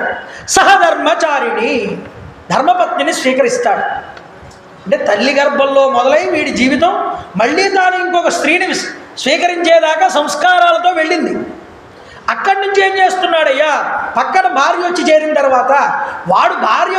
తర్వాత గృహస్థాశ్రమంలోకి వెళ్ళి వాడు ఇంకా కొన్ని ధర్మాలు ఆచరిస్తున్నాడు. ఏమిటి? స్నాతక వ్రతాలు చేస్తాడు భార్యతో పక్కన కూర్చుని. వ్రత తర్వాత ఏమిటి? యజ్ఞాలు ఆచరిస్తాడు. రాముడు ఇవన్నీ చేశాడు. రాముడికి అర్హత ఏమిటి రాజ్యాన్ని పొందడానికంటే తన గుణాలతో పాటు ఈ వ్రత యజ్ఞ సంస్కారాలన్నీ పూర్తి చేసుకున్నట్ట.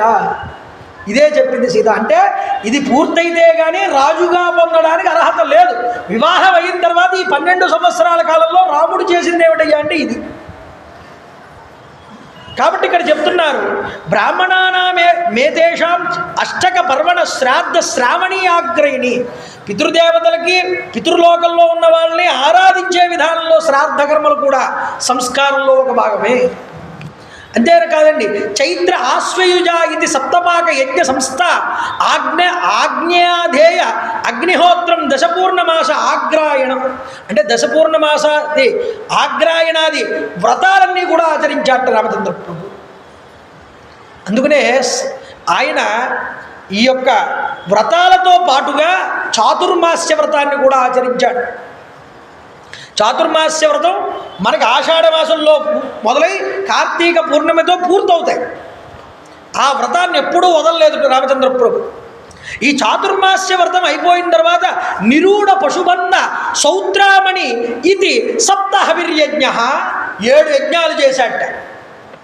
ఇవి కూడా సంస్కారాల్లో ఒక భాగమే అన్నారు. క్షత్రియుడికి పరిపాలన చేయాలనుకునేటటువంటి వాడికి ఆ 7 ఏమిటన్నారు అంటే అగ్నిష్టోమ, అత్యగ్నిష్టోమ, ఉక్త్య, షోడశి, వాజపేయే, అతిరాత్ర, ఆప్తోర్యామ ఇది సప్తసోమ సంస్థాః.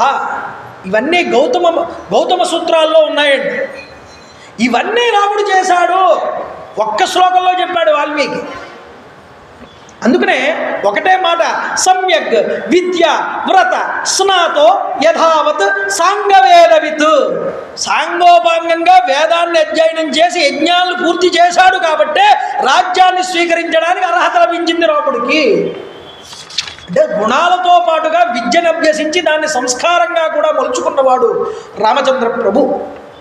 ఇన్ని గుణాలు చూసినటువంటి దశరథ మహారాజు గారికి తన పెద్ద కుమారుణ్ణి తన తర్వాత రాజ్యపట్టాభిషేకం చేస్తే ఎంత బాగుంటుందో కదా అని ఆయనకు ఆలోచన కలిగింది.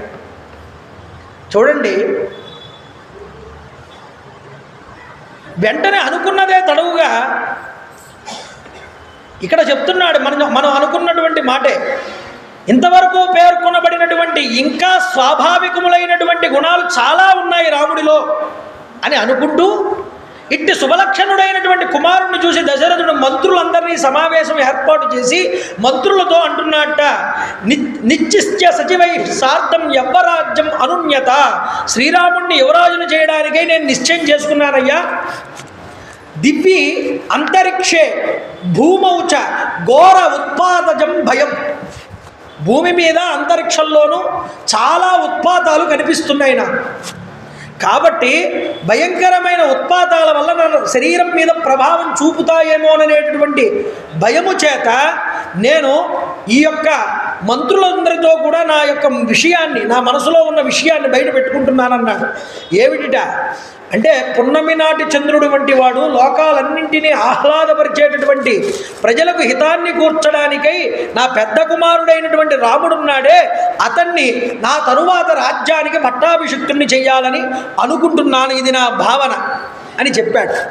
వెంటనే మహారాజు నానా నగర ప్రజల్ని, ఆయా ప్రదేశాల్లో ఉండే జానపదుల్ని, దేశంలో కలిగినటువంటి ప్రముఖుల్ని, సామంతరాజుల్ని అందరినీ కూడా రప్పించమని కబురు పంపించాడు సుమంత్రుడి చేత.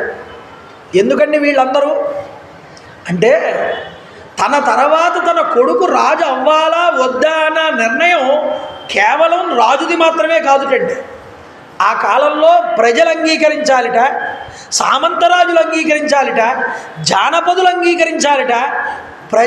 వీళ్ళందరూ అంగీకరిస్తే కానీ ఆ రాజుగా తర్వాత తాను స్వీకరించడానికి అర్హత లేనట్టు లెక్క. అంటే అసలైన ప్రజాస్వామ్యం మనదా? అప్పుడు నిజమైనటువంటి ప్రజాస్వామ్యమా? ప్రజలకి నచ్చిన నాయకుడిని ఎన్నుకునే పద్ధతి ఇది కాదండి. అది దశరథుడు చూపించినటువంటి. అంటే ఇక్ష్వాకు వంశ రాజులందరూ తమ తర్వాత ఒక రాజును పెట్టాలి అంటే ఆ పొజిషన్లో ప్రజల యొక్క ఆమోదముద్ర రావాలి. వాళ్ళ ఆమోదముద్ర లేకపోతే ఒప్పుకోరు ఎవరిని. అందువల్ల వీళ్ళందరినీ పిలిపించాడు. ఒక పెద్ద సభ పెట్టాడు. సభ పెట్టి సభలో మాట్లాడుతున్నాడు అందరితో కూడా. ఏమని? మా పూర్వీకులైనటువంటి రఘు మహారాజు మొదలైనటువంటి వాళ్ళ దగ్గర నుంచి కూడా మిమ్మల్ని అందరినీ మేము కన్నబిడ్డల్లాగా చూసుకుంటున్నాము. అయితే మా వంశంలో ఉన్నటువంటి నరేంద్రులు సమస్త కోసల రాజ్యాన్ని కూడా సుభిక్షంగా పరిపాలన చేశారు. అయితే నేను కూడా దీనిని సుఖ సంతోషాలకు ఆటపట్టుగా చెయ్యదలిచి నా చేతనైనంత నేను ఈ యొక్క రాజ్యాన్ని పరిపాలన చేశా. అయితే ఇదం శరీరం కృష్ణస్య లోకస్య చరితాహితం. ఈ శరీరం అనేటటువంటి దానికి కూడా ఒక ఎక్స్పైరీ డేట్ ఉంటుందిగా. ఒక రోజు పుట్టుతుంది, ఒక రోజు పడిపోతుంది. ఈ శరీరం చాలా జీర్ణ వ్యవస్థకు వచ్చేసింది. ధర్మాన్ని పట్టుకుని ప్రజలకి ఏ లోటు లేకుండా రాజ్య పరిపాలన చేయడం ఉన్నదే, అది కత్తి మీద సాము లాంటిది రాజుకి. అలాంటి పదవిలో నేను కూర్చుని ఎక్కడా కూడా అన్యాయానికి తావు లేకుండా ఈ యొక్క పరిపాలన ఈ శ్వేతఛత్రం కింద కూర్చుని 60,000 సంవత్సరాలు గడిపేశాను. ఇక నేను విశ్రాంతి తీసుకోవాలనుకుంటున్నాను, ఈ శరీరం విశ్రాంతి కోరుకుంటోందన్నాడు దశరథుడు ఈ ప్రజలందరితో, సామంతులతో, అందరితో కూడా. కాబట్టి నాకు వార్ధక్యం సంక్రమించింది, జీర్ణ వ్యవస్థకు చేరుకున్నాను, కాబట్టి విశ్రాంతి కావాలి. డస్సిపోయినటువంటి నేను అంతరంగికులైనటువంటి బ్రాహ్మణోత్తముల యొక్క అనుమతితో, మీ యొక్క అనుమతితో ప్రజల యొక్క శ్రేయస్సు కొరకు రాజ్యభారాన్ని నా పుత్రుడికి అప్పగించాలి అని నేను అనుకుంటున్నానన్నాడు. చూడండి, రాముడు పరాక్రమాది గుణాలని బట్టి నా అంతటి వాడు అని నేను అనుకుంటున్నాను. అంతేకాదు శత్రు నగరాలని ధ్వంసం చేయగలిగిన శౌర్యం కలిగిన వాడు నా కొడుకు నేను అనుకుంటున్నాను. అయితే రేపు పుష్యమీ నక్షత్రం, ఈరోజు పునర్వసు, రాముడి యొక్క పుట్టినరోజు ఇవాళ చైత్రశుద్ధ నవమి. అయితే ఈరోజు పునర్వసు నక్షత్రం, రేపు పుష్యమీ నక్షత్రం. ఈ పుష్యమీ నక్షత్రం రోజున సుముహూర్తంలో రాముడికి పట్టాభిషేకం చెయ్యాలని అనుకుంటున్నానన్నాడు. నేను చిరకాలం నుండి వసించేటటువంటి ఈ రాజ్యభారాన్ని నా పెద్ద కొడుక్కి అప్పగించాలనుకుంటున్నాను, నేను విశ్రాంతి తీసుకోవాలనుకుంటున్నాను అన్నాడు.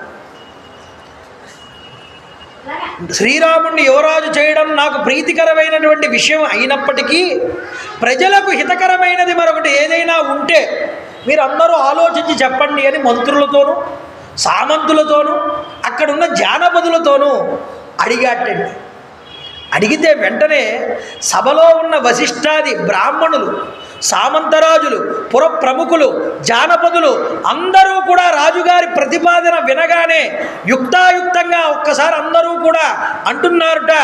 ఏమని అంటే ఏకాభిప్రాయంతో మాట్లాడుతున్నారటండి. పోనీ కాస్త చర్చించుకుని ఒకళ్ళతో ఒకళ్ళు ఏమనుకుని గుమ్ముగూడి ఏదో ఒక మాటలోకి రావాలిగా, అలా అనలేదు.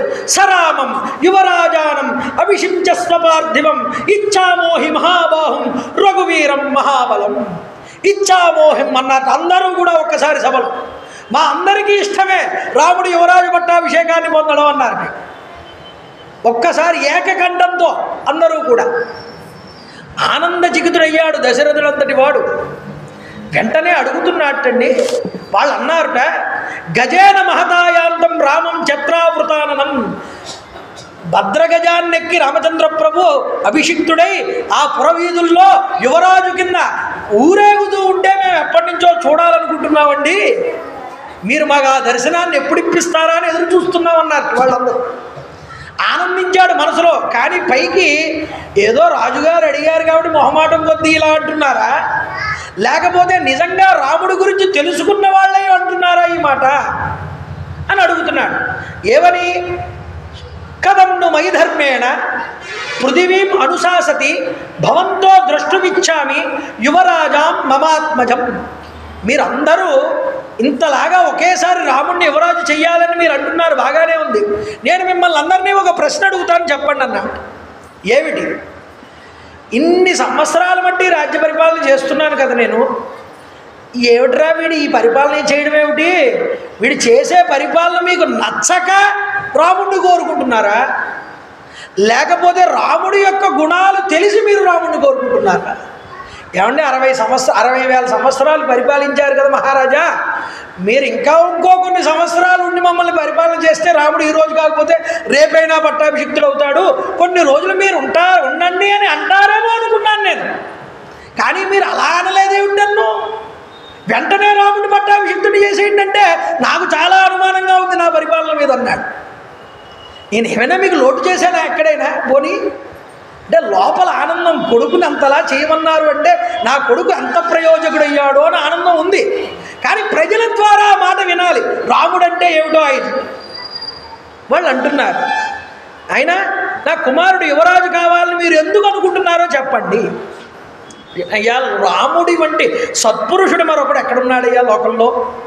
శత్రువులను కూడా మన్నించేటటువంటి వాడు కదా, ధర్మమును దాని ఫలితాన్ని సంపదను ఈ రెండింటిని ఒకే త్రాటిపై నడిపించేవాడు కదా, రాముడు చంద్రుడి వలె ప్రజలందరికీ ఆహ్లాదాన్ని కల్పించేవాడు కదా. అయ్యా, చేసిన ప్రతిజ్ఞల్ని నిలుపుకునేవాడు రాముడు. ఎలాంటి రాజును కోరుకుంటారండి ప్రజలు ఎవరైనా? ఆయన ఏదైనా ఒక మాట ఇచ్చాడు అంటే మాటను నిలబెట్టుకున్న వాడిని చూసి కోరుకుంటారు. అలాంటి వాడు కావాలని. స్థిరమైన చిత్తం కలిగిన వాడు రాముడు. ఆ మాట మీద నిలబడతాడు. అసూయారహితుడు రాముడు. వేదశాస్త్రాది సకల విద్యల యందు ఆరితేరినవాడు. విద్యావంతుడు కావాలి రాజ్యాన్ని పాలించడానికి. విద్య లేనివాడు రాజ్యాన్ని పాలించడానికి పనికిరాడండి. అందువల్ల అతనిలో విద్య ఉన్నది. అంతేకాదు శీలవృద్ధులను బ్రాహ్మణోత్తములను సేవించేటటువంటి వాడు రాముడు. అయ్యా కాదయ్యా, శత్రువుల్ని పరిమార్చగలిగినటువంటి శక్తి సామర్థ్యాలు కలిగిన వాడు, మమ్మల్ని రక్షించేవాడు రాముడు అన్నారు. కాదుటండి, గురుకులంలో వసించే అధ్యాపకుల శిక్షణలో సకల విద్యలు నేర్చుకుని ఆరితేరినవాడు రాముడు. అయ్యా, క్లిష్ట పరిస్థితుల యందు సైతము అతడు ధైర్యాన్ని విడిచిపెట్టడు. అలాంటి వాడు రాముడు. గ్రామాల్లో కానీ నగరాల్లో కానీ పరీక్షించడానికి లక్ష్మణుడితో కూడి యుద్ధానికి వెళ్ళినప్పుడు కానీ రఘువీరుడు ఎప్పుడూ కూడా విజయంతోనే వచ్చాడు కానీ వెనక్కి ఎప్పుడు అపజయంతో రాముడు వెనక్కి వచ్చాడని మేము ఎప్పుడూ వినలేదన్నా. అలాంటి వాడు రాముట్ట. అంతేకాదండి, లోకమర్యాదను అనుసరించి క్రమంగా పౌరుల యొక్క భార్యాపుత్రుల గురించి, వారి అగ్ని కార్యాల గురించి అడిగి తెలుసుకుంటాడయ్యా రామచంద్ర ప్రభు ఎప్పుడూ కూడా. వాళ్ళ క్షేమాల గురించి, సేవకుల శిష్యుల గురించి, తండ్రి కొడుకుల గురించి ప్రేమతో అందరి యోగక్షేమాలు అడిగి తెలుసుకుంటాడు. నీ కొడుకు నిన్ను చూస్తున్నాడా, సరిగ్గా వాడు ఉంటున్నాడా, ఇవన్నీ తండ్రిని అడుగుతాడట. ఎరా మీ తండ్రిని బాగా చూసుకుంటున్నావా అని కొడుకుని అడుగుతాడట. చూడండి, గురువుల్ని సేవించి వాళ్ళకి ఏ లోటు లేకుండా చూస్తాడు. వ్యసనేషు మనుష్యాణం వృషం భవతి దుఃఖిత ఉత్సవేషు సర్వేషు పితేవ పరితుష్యతి. ఎవరింట్లో అయినా సరే ఉత్సవం జరుగుతూ ఉంటే, ఊళ్ళో ఉత్సవం జరుగుతూ ఉంటే ఆయన పెద్దగా వెళ్ళి వాళ్ళందరూ ఆనందిస్తూ ఉంటే వాళ్ళని చూసి ఈయన ఆనందిస్తాడట. ఇంటికి పెద్ద తండ్రి కుటుంబ సభ్యులందరూ ఆనందిస్తూ ఉంటే వాళ్ళ ఆనందాన్ని చూసి ఈయన ఆనందించినట్టు, వాళ్ళు ఆనందిస్తే ఈయన ఆనందిస్తాడట. వాళ్ళందరూ బాధలో ఉంటే వెళ్ళి ఈయన కూడా బాధపడి ఏడుస్తాడట. అంటే వాళ్ళ సంతోషంలో సంతోషాన్ని పంచుకుంటాడు, వాళ్ళ దుఃఖంలో దుఃఖాన్ని పంచుకుంటాడు రాముడు. ఇదయ్యా రాముడి యొక్క గుణం. ఏం చెప్పాలి? రాముడి యొక్క ప్రజాపాలనకు సంబంధించిన రహస్యాలన్నీ బాగా తెలిసినవాడు. క్రోధాన్ని నన్నడు కూడా దగ్గరికి రానివ్వడు. ముల్లోకాలని సైతం పాలించగలడు. ఒక అయోధ్య పట్టణం ఏమిటయ్యా రాజా? ఈ కోసల దేశాన్నే కాదు, మీ కొడుకు ముల్లోకాలని కూడా పరిపాలించగలిగినటువంటి సమర్థుడు అన్నారు దశరథ మహారాజా. మా భాగ్యవశం చేత లోక కళ్యాణకారకుడైనటువంటి శ్రీరాముడు నీకు పుత్రుడై జన్మించాడు. మరీచి మహర్షి యొక్క పుత్రుడైనటువంటి కశ్యప మహర్షి ఎంత గొప్పవాడో నీ కొడుకు అంత గొప్పవాడయ్యా. గంధర్వులు, నాగులు, సురాసురులు, మానవులు, ఇతర రాజ్యాల్లో నగరాల్లో కలిగినటువంటి జనులు, కోసల రాజ్యం వలె రాజ్యంలో అంతఃపుర ప్రజలు, పురప్రజలు, జానపదులు, ఊళ్ళో ప్రజలే కాదు, దేవతలు, నాగులు, యక్షులు, గంధర్వులు, వీళ్ళందరూ కూడా రాముడి యొక్క బలం గురించి, ఆయురారోగ్యాల గురించి భగవంతుణ్ణి ప్రార్థిస్తున్నారయ్యా. ఆయన ఆరోగ్యంగా ఉండాలి, ఆయన శ్రద్ధగా, ఆయన మంచిగా ఉంటే మా అందరికీ మంచి జరుగుతుంది, ఆయన బలంగా ఉండాలి, ఆయురారోగ్యాలతో ఉండాలని కోరుకుంటున్నారు ప్రజలందరూ ఈరోజు.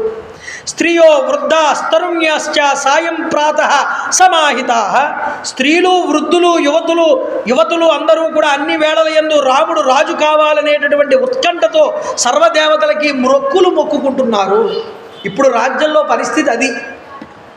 రాముడిని పట్టాభిషిక్తుడిని చెయ్యాలి, నువ్వు యువరాజు కావాలి, మేమందరం మా దేవతలకి చెల్లించుకోవాల్సిన మొక్కులు మేము చెల్లించుకోవాలి. రాముడు పట్టాభిషిక్తుడు అయిన తర్వాత మీ జ్యేష్ఠ కుమారుణ్ణి రాముణ్ణి యువరాజు పీఠం మీద మేము చూడాలనుకుంటున్నామన్నారు. పరమానంద భరితుడయ్యాడు. చూడండి, రాజు ఆనందచకితుడై కుమారుణ్ణి అంత పొగిడితే ఏమిటండి ఆనందం ఉండదు తండ్రికి? ఆహా, నా భాగ్యమే భాగ్యం అనుకున్నాడు. ప్రియమైన నా జ్యేష్ఠ కుమారుణ్ణి యువరాజుగా మీరు కోరుకోవడం నాకు చాలా ఆనందంగా ఉందన్నాడు. సమ్మతించాడు. సదస్సుల సమక్షంలో వశిష్ఠాది వామదేవాది గురువులతో అంటున్నాడండి, చెట్లు చిగిర్చి పువ్వులు నిండి ఉండడం వల్ల ఈ చైత్రమాసం మనోహరమైన సర్వసుఖాభంగా ఉంటుంది. కాబట్టి ఈ సమయంలో రాముణ్ణి యువరాజ్య పట్టాభిషేకానికి అనువైనటువంటి ఏర్పాట్లన్నీ మీరు పూర్తి చేయండి అని వశిష్ఠాది మహర్షులకు ఆజ్ఞ ఇచ్చాట. సుమంత్రుడికి మొదలైన వాళ్ళకి దశరథుడు ఇస్తే వెంటనే వశిష్ఠుడు పురమాయించాడు, రేపొద్దున్న పట్టాభిషేకం జరుగుతుంది రామచంద్ర ప్రభువుకి, ఏమేమి సంభారాలు ఏర్పాటు చేయాలి అని. అంటే బంగారం, వెండి మొదలగు వాటి రత్నాలని, పూజా ద్రవ్యాలని ఏర్పాటు చేసేవాళ్ళు. అమ్మ పిల్లలకి నేను జాగ్రత్తగా చూడండి, అల్లరి చేయను ఒకటి విధంగా రత్నాల్ని, పూజా ద్రవ్యాల్ని సిద్ధం చేసే వాళ్ళని ఏర్పాటు చేయమన్నారు. వడ్లు, పెసలు మొదలగు ధాన్యాల్ని, తెల్లటి పూలమాలల్ని, పేలాల్ని, వేరువేరు ప్రాంతాల్లో ఉండేటటువంటి తేనెల్ని, నేతుల్ని, తెల్లనైనటువంటి అంచు కలిగినటువంటి నూతన వస్త్రాలని, రథాలని సిద్ధం చేయించమన్నాడు. ఆయుధాలని, చతురంగ బలాల్ని, శుభలక్షణాలు కలిగిన భద్రగజాన్ని ఒకదాన్ని సిద్ధం చేయించమన్నాడు. అంతేకాదు వింజామరలు, ధ్వజం, శ్వేతఛత్రం, అగ్నిజ్వాలల వలె తలతలలాడుతూ మెరుస్తున్నటువంటి బంగారపు కలశాలు, బంగారపు తొడుగులు, కొమ్ములు, గిట్టలు ఉన్నటువంటి వృషభాన్ని ఒకదాన్ని రేపొద్దున్న సిద్ధం చేయించమన్నాడు. వ్యాఘ్ర చర్మం, పూర్తి పులి చర్మాన్ని ఒకదాన్ని సిద్ధం చేయించమన్నాడు. అంతేకాదు ఇవన్నీ రేపు ఉదయానికల్లా అగ్నిహోత్రశాలలో ఉండాలి. అక్కడ అగ్నిహోత్రం దగ్గర హోమం చేయాలన్నాడు. అగ్నికార్య గృహం దగ్గర ఏర్పాటు చేయమన్నాడు. సమస్త రాజగృహాల ద్వారాల దగ్గర, నగరంలో అన్ని గృహాల దగ్గర, వాకిళ్ల దగ్గర కళ్ళాపులు జల్లాలి. గుమగుమలాడేటటువంటి చందన గంధాలు, పూతలు పుయ్యాలి. చక్కని పూలమాలలతో ఇళ్ళన్నీ అలంకరించాలి. వాటికి సువాసనలు వచ్చేలాగా, వెదజల్లేలాగా ధూపాలు వేయాలన్నాడు. ప్రతి ఇల్లు కూడా కలకల్లాడాలన్నాడు వశిష్ఠుడి ఆజ్ఞ. ఇదంతా కూడా చూడండి, వేల కొలది బ్రాహ్మణోత్తములందరూ వస్తారు రేపొద్దున్న. వచ్చిన వారందరికీ కూడా గడ్డ పెరుగుతో దద్దోజనాలు ఏర్పాటు చేయాలన్నాడు. అంతేకాదు పాయసాన్నాలు సిద్ధపరచాలన్నాడు. అంతేకాదండి, రేపు సూర్యోదయ సమయంలో స్వస్తివాచనాలన్నీ జరుగుతాయి.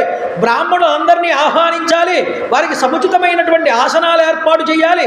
నగరంలో ప్రతి గృహం మీద జయకేతనాలు, పతాకాలు ఎగరవేయాలని చెప్పారు. అంతేకాదు తాళాది వాద్యముల యందు కుశలురైనటువంటి నటుల్ని, అంతేకాకుండా వాళ్ళు అలంకరించుకుని వాళ్ళందరూ కూడా నటీనటులందరూ వచ్చి సిద్ధంగా ఉండాలి రెండో ద్వారం దగ్గర. అంతేకాదు రాజభవనమునందరి రెండో కక్ష దగ్గర చేరుకోవాలి. దేవాలయముల యందును వీధి కూడళ్లలోనూ దేవతల్ని సేవించడం కోసం మధుర పదార్థాలు, అన్నాలు, మోదకాలు అన్నీ సిద్ధం చేయించాలి. రామచంద్ర ప్రభువుని భద్రగజం మీద ఊరేగిస్తూ ఉన్నప్పుడు అన్ని దేవాలయాల్లో, స్వాముల దగ్గర, కూడళ్లలో దేవతలకి బలి ఇవ్వాలి.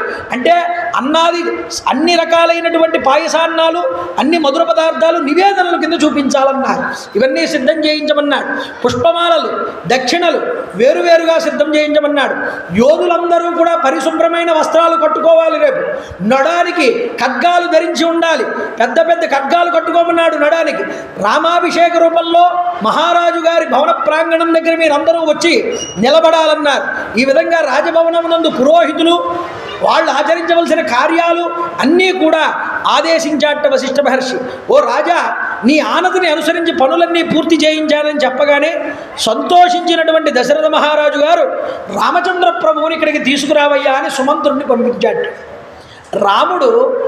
సుమంత్రుడు ఈ విషయం చెప్పగానే వెంటనే తాను ఎక్కి రథం వస్తూ ఉంటే వీధి కూడళ్లలో నుంచి మధ్యలో భవనం మీద నుంచి దశరథుడు రాముడిని చూశాడు.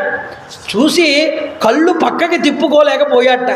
రథం మీద నుంచి వస్తున్న తన కుమారుణ్ణి చూసి, ఆ శౌర్య పరాక్రమాలు చూసి దశరథుడు అనుకుంటున్నట్టండి, ఆయన రెప్ప ఆర్పకుండా తనివి తీరా కొడుకుని చూసి తన్ని తాను చూసుకుంటున్నట్లుగా భావన చేశాట. అయితే సుమంత్రుడు వచ్చి, అయ్యా రామచంద్ర ప్రభు వచ్చాడని చెప్పాడు దశరథుడితో.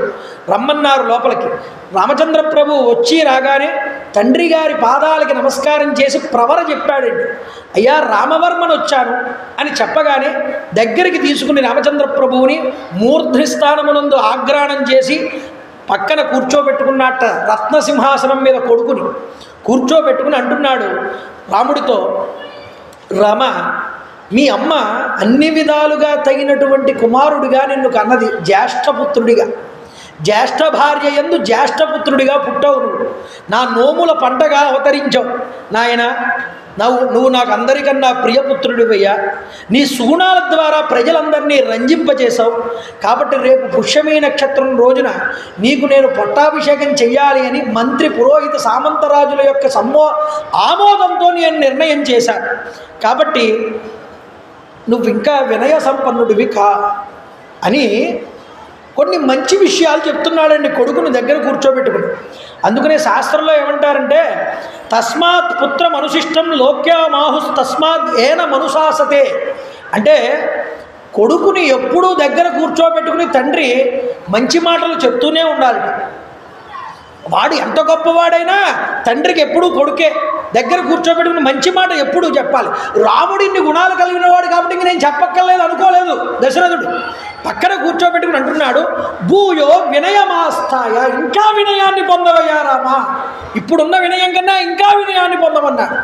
చూడండి, ఎల్లప్పుడూ జితేంద్రియుడివై ఉండు, కామం వల్ల కానీ క్రోధం వల్ల కానీ కలిగే వ్యసనాలని దగ్గరికి రానివ్వకు అని మళ్ళీ చెప్పాడు. ఎందుకంటే అధికారం రాకముందు జీవితం ఒకలా ఉంటుంది, అధికారం చేతిలోకి వచ్చాక జీవితం ఒకలా ఉంటుంది. అధికారం చేతిలో ఉంది కదా అని కామానికి క్రోధానికి వశమై వ్యసనాల పాలైపోతే చాలా ఇబ్బంది పడతావయ్యా రామ. రాజుకు అది ఉండకూడదన్నారు. అంతేకాదు, ఇక్కడ చూడండి, పరోక్షంగా నీ రాజ్య విశేషాలన్నీ, ఇతర రాజ్యుల విషయాలన్నింటినీ కూడా తెలుసుకుంటూ ఉండాలి. అదే రాముడు చేసింది. తండ్రి చెప్పిన మాటలు ఎప్పుడు పిల్లలు మర్చిపోరండి. అందుకనే ఎప్పుడూ కూడా నీ వ్యూహాలు, ఎదుటివారి వ్యూహాలు తెలుసుకుంటూ ఉండాలి. తగిన విధంగా వాళ్ళు అప్పుడు వ్యవహారం చేయాలి. ప్రజల నుండి, ఇతరముల నుండి వాస్తవాలు తెలుసుకుని రాజ్యపాలన చేయాలి అది చెప్పాడు. చెప్పిన తర్వాత ప్రియమైన యువరాజ్య పట్టాభిషేకం చేస్తున్నానని చెప్పగానే కోష్టాగారము, ఆయుధాగారము, ధనధాన్యాలతో, వివిధ ఆయుధాలతో ఎప్పుడూ నింపుతూ ఉండాలయ్యా చెప్పాడు. మంచి మాటలన్నీ చెప్పి ఇలా చక్కగా రాజ్య పరిపాలన చెయ్యని చెప్తే రాముడికి ప్రియమిత్రులైన వాళ్ళు ఈ విషయాలన్నీ బయట, గది బయట నిలబడి ఉన్నారటండి. వెంటనే ఈ విషయం కౌసల్యాదేవికి చెప్పాలని పరిగెత్తుకుంటూ వెళ్ళారట. కౌసల్యాదేవి ఈ విషయాన్ని విని ఆనందించి వాళ్ళకి బంగారాన్ని, గోవుల్ని బహుమానంగా ఇచ్చిందన్నారు. అయితే రాముడు వెళ్ళిపోయాడు. మిగతా సామంతులతోనూ జానపదులతోనూ మాట్లాడి వాళ్ళని కూడా పంపించేశాడు దశరథ మహారాజు గారు. పంపించిన తరువాత మళ్ళీ ఒక్కసారి సుమంత్రుణ్ణి పిలిచి, రాముణ్ణి మళ్ళీ ఒకసారి చూడాలని ఉందయ్యా అన్నాడు. సుమంత్రుడు మళ్ళీ వెళ్ళాడు. రామా, మీ తండ్రి గారు అని చెప్పబోతుంటే మళ్ళీ వచ్చాడేమిటి సుమంత్రుడు? ఏదైనా కార్యంలో ఏదైనా లోపం వచ్చిందా, ఏదైనా మనసులోనే అనుకుంటున్నాడు రాముడు. ఏమయ్యా మళ్ళీ ఎందుకు వచ్చావన్నాడు. మళ్ళీ మీ నాన్నగారు మిమ్మల్ని చూడాలనుకుంటున్నారు. మీరు వస్తాను అంటే నేను వెళ్ళి చెప్తాను, లేదంటే మీరు చెప్పండి, రాను అంటే రాను చెప్తానన్న. లేదు లేదు వెంటనే వస్తాను రా అని వెంటనే మళ్ళీ బయలుదేరాట రామచంద్రప్ప. వెళ్ళారు, నమస్కారం చేశాడు తండ్రి గారికి. నాయనా రామ, నాకు వయసు మీరిపోతుందయ్యా, ఇందాక రాజులందరూ ఉన్నారని నీకు ఈ విషయాలు ఏమీ చెప్పలేదు, ఇప్పుడు చెప్తున్నాను విను. అసలు రేపే ఎందుకు పట్టాభిషేకం పెట్టానంటే నాకు వయసు మీరిపోతుంది. ధర్మబద్ధమైనటువంటి సుఖాలన్నింటినీ అనుభవించేశాను నా జీవితంలో. మృష్టాన్న దానములన్నీ కూడా చేశాను, భూరి దక్షిణలన్నీ కూడా ఇచ్చాను, వందల కొలది యజ్ఞాలన్నీ చేశాను. నాకు ఇష్ట సంతాన ప్రాప్తి కూడా కలిగింది. అందువల్ల 5 రకాలైనటువంటి కామాలు పూర్తయ్యాయి అన్నాడు. యజ్ఞాలు ఏమిటండి అంటే చెప్తున్నాడు, వేదశాస్త్రాది విద్యలు నాకు అబ్బడం వల్ల, నిత్యాగ్నిహోత్రాలు ఆచరించడం వల్ల, ఇష్ట వస్తువులు కొన్నలుగా దానం చేయడం వల్ల నాకు దేవరుణాన్ని తీర్చుకునేటటువంటి అదృష్టం దక్కిందన్నాడు. అంతేకాదు వేదాధ్యయనం వల్ల ఋషి రుణం తీరిందన్నాడు. సంతాన ప్రాప్తి వల్ల పితృ రుణం తీరిందన్నాడు. దాన ధర్మాలు చేయడం వల్ల విప్ర రుణం తీరిందన్నాడు. అంతేకాదు ధర్మంగా సుఖాలను అనుభవించడం వల్ల ఆత్మ రుణం కూడా తీరిందన్నాడు. జాయమానో వై బ్రాహ్మణ త్రిభిర్రుణ ఆజాయతే బ్రహ్మచర్యేణ ఋషిభ్యః యజ్ఞేన దేవేభ్యః ప్రజయా పితృభ్యః. 3 రకాలైనటువంటి రుణాలన్నీ మనిషి పుడుతూనే ఉంటాయి వాడికి. ఏమిటన్నారు అంటే ఋషి రుణము, దేవరుణము, పితృరుణము అని. బ్రహ్మచర్యాది దీక్ష వల్ల ఋషి రుణం పోతుంది వేదాధ్యయనం చేయడం వల్ల. యజ్ఞాలు ఆచరించి పురాణాలు అనేటటువంటివి వినడం వల్ల, పురాణాల్లో చెప్పినట్లుగా నడుచుకోవడం వల్ల దేవతారుణం పోతుందన్నారు. ప్రజయా పితృభ్య, సంతానాన్ని పొంది వాళ్ళని సంతానం ఎప్పుడైతే నువ్వు పొందుతావో నీకు పితృరుణం అనేటటువంటిది తీరుతుందన్నారు. ఈ రుణాలన్నీ తీర్చుకున్నాను నాయన. కాబట్టి మరొక కర్తవ్యం ఉన్నది, నిన్ను పట్టాభిషేకం చేయడమే నా కర్తవ్యం. ఇంకా రాజులు మంత్రులు అందరూ ఆమోదం చేశారు. కానీ నేను ఇంత కంగారు పడ్డానికి కారణం ఏమిటి అంటే, అవష్టబ్ధం చమే రామో నక్షత్రం దారుణైర్గ్రహై ఆవేదయంతి దైవజ్ఞా సూర్య అంగారక రాహుభి. దైవజ్ఞులు ఎప్పుడూ కూడా నా పక్కన చెప్తున్నారు జ్యోతిష్యులు, అయ్యా అంతరిక్షంలో ఎన్నో దుష్టగ్రహాలు కూడుకుంటున్నాయి ఆకాశంలో. సూర్యుడు, అంగారకుడు, రాహువు వీళ్ళందరూ కలుస్తున్నారు. దీనివల్ల ప్రభువు మరణించవచ్చు, లేకపోతే ఏదైనా ఆపద కలగవచ్చు అంటున్నారు. ఇలాంటప్పుడు నేను నిర్ణయం కనుక తీసుకోకపోతే చాలా కనుక కష్టం అవుతుంది. అందువల్ల చెప్తున్నాను విషయం అన్నాడు. ఇప్పటి నా బుద్ధికి మారకముందే, నా బుద్ధి ఆలోచన మారకముందే నువ్వు యువరాజ పట్టాభిషేకం పొందమన్నాడు. నేడు చంద్రుడు పునర్వసు నక్షత్రంలో ఉన్నాడు, రేపు చంద్రుడు పుష్యమీ నక్షత్రంలోకి వస్తాడు. నువ్వు పట్టాభిషిక్తుడివి కా. అయ్యయ్యో తమ్ముడు భరతుడు, శత్రుఘ్నుడు భరతుడు లేరు కదా నాన్నగారు, వాళ్ళు వచ్చాక చేసుకుంటానంటావేమో. అలా కాదు, అలా కుదరదు. విప్రోషితశ్చ భరతో యావదేవ పురాదిత తావదేవ అభిషేకస్తే ప్రాప్తకాలో మతో మమ. ఏమయ్యా, భరతుడు వస్తాడని నువ్వు చూడకు. భరతుడి యొక్క మనసేమిటో, అతడి ధర్మం ఏమిటో నాకు తెలుసు. అన్నగారికి ఇలా పట్టాభిషేకం చేశాను అంటే ఆనందించేవాడే కానీ బాధపడేవాడు కాడు. కాబట్టి భరతుడి యొక్క గుణం నాకు తెలుసయ్యా, నీ అడుగుజాడల్లో నడుస్తాడు. కాబట్టి నా మాట విను, రేపే నీకు పట్టాభిషేకం జరగాలి. సరే నాన్నగారు అన్నాడు. నాయనగారి దగ్గర అనుజ్ఞ తీసుకుని వెళ్ళాడు. వెళ్ళగానే ఈ విషయం తల్లిగారికి చెప్పాలని సీతాదేవితో కలిసి తాను, సుమిత్ర, లక్ష్మణుడు అప్పటికే చేరి ఉన్నారు కౌసల్యాదేవి గృహం దగ్గర. ఈయన వెళ్ళాడు రామచంద్ర ప్రభు. అమ్మ పాదాలకి నమస్కారం చేశాడు. విష్ణు పూజ చేసి అప్పుడే లేచింది కౌసల్యాదేవి. దగ్గరికి తీసుకుని ముద్దు పెట్టుకుని రామచంద్ర ప్రభువుని, నాయన నా కడుపులో పుట్టి నన్ను ధన్యాత్మురాలని చేశావు రామా. నేను చేసినటువంటి దానాలు, నేను చేసిన వ్రతాలు ఈరోజు ఫలించాయని నేను అనుకుంటున్నాను. నువ్వు వ్రత సంపన్నుడవై గొప్పదైన రాజ్యాధికారాన్ని పొందితే నాకు కావాల్సింది అంతకన్నా ఏముంది అని ఆనందించింది. పక్కనున్న లక్ష్మణుడిని చూశాటండి రామచంద్ర ప్రభు. దగ్గరికి తీసుకునే, లక్ష్మణ నేను ఈరోజు రాజ్య పట్టాభిషేకాన్ని స్వీకరిస్తున్నానంటే కారణం నువ్వే. మీకోసం నేను స్వీకరిస్తున్నాను కానీ నా కోసం కాదయ్యా. నాతో కలిసి ఈ రాజ్యలక్ష్మిని అనుభవించు అని లక్ష్మణుడిని కూడా దగ్గరికి తీసుకున్నట్ట రామచంద్ర ప్రభు. వశిష్ఠుణ్ణి పంపించాడు. పంపించి ఉపవాస దీక్షనిచ్చాడు దశరథ మహారాజు గారు. ఇవ్వమని వశిష్ఠుడికి చెప్తే వశిష్ఠుడు ఇచ్చాడు ఉపవాస దీక్ష.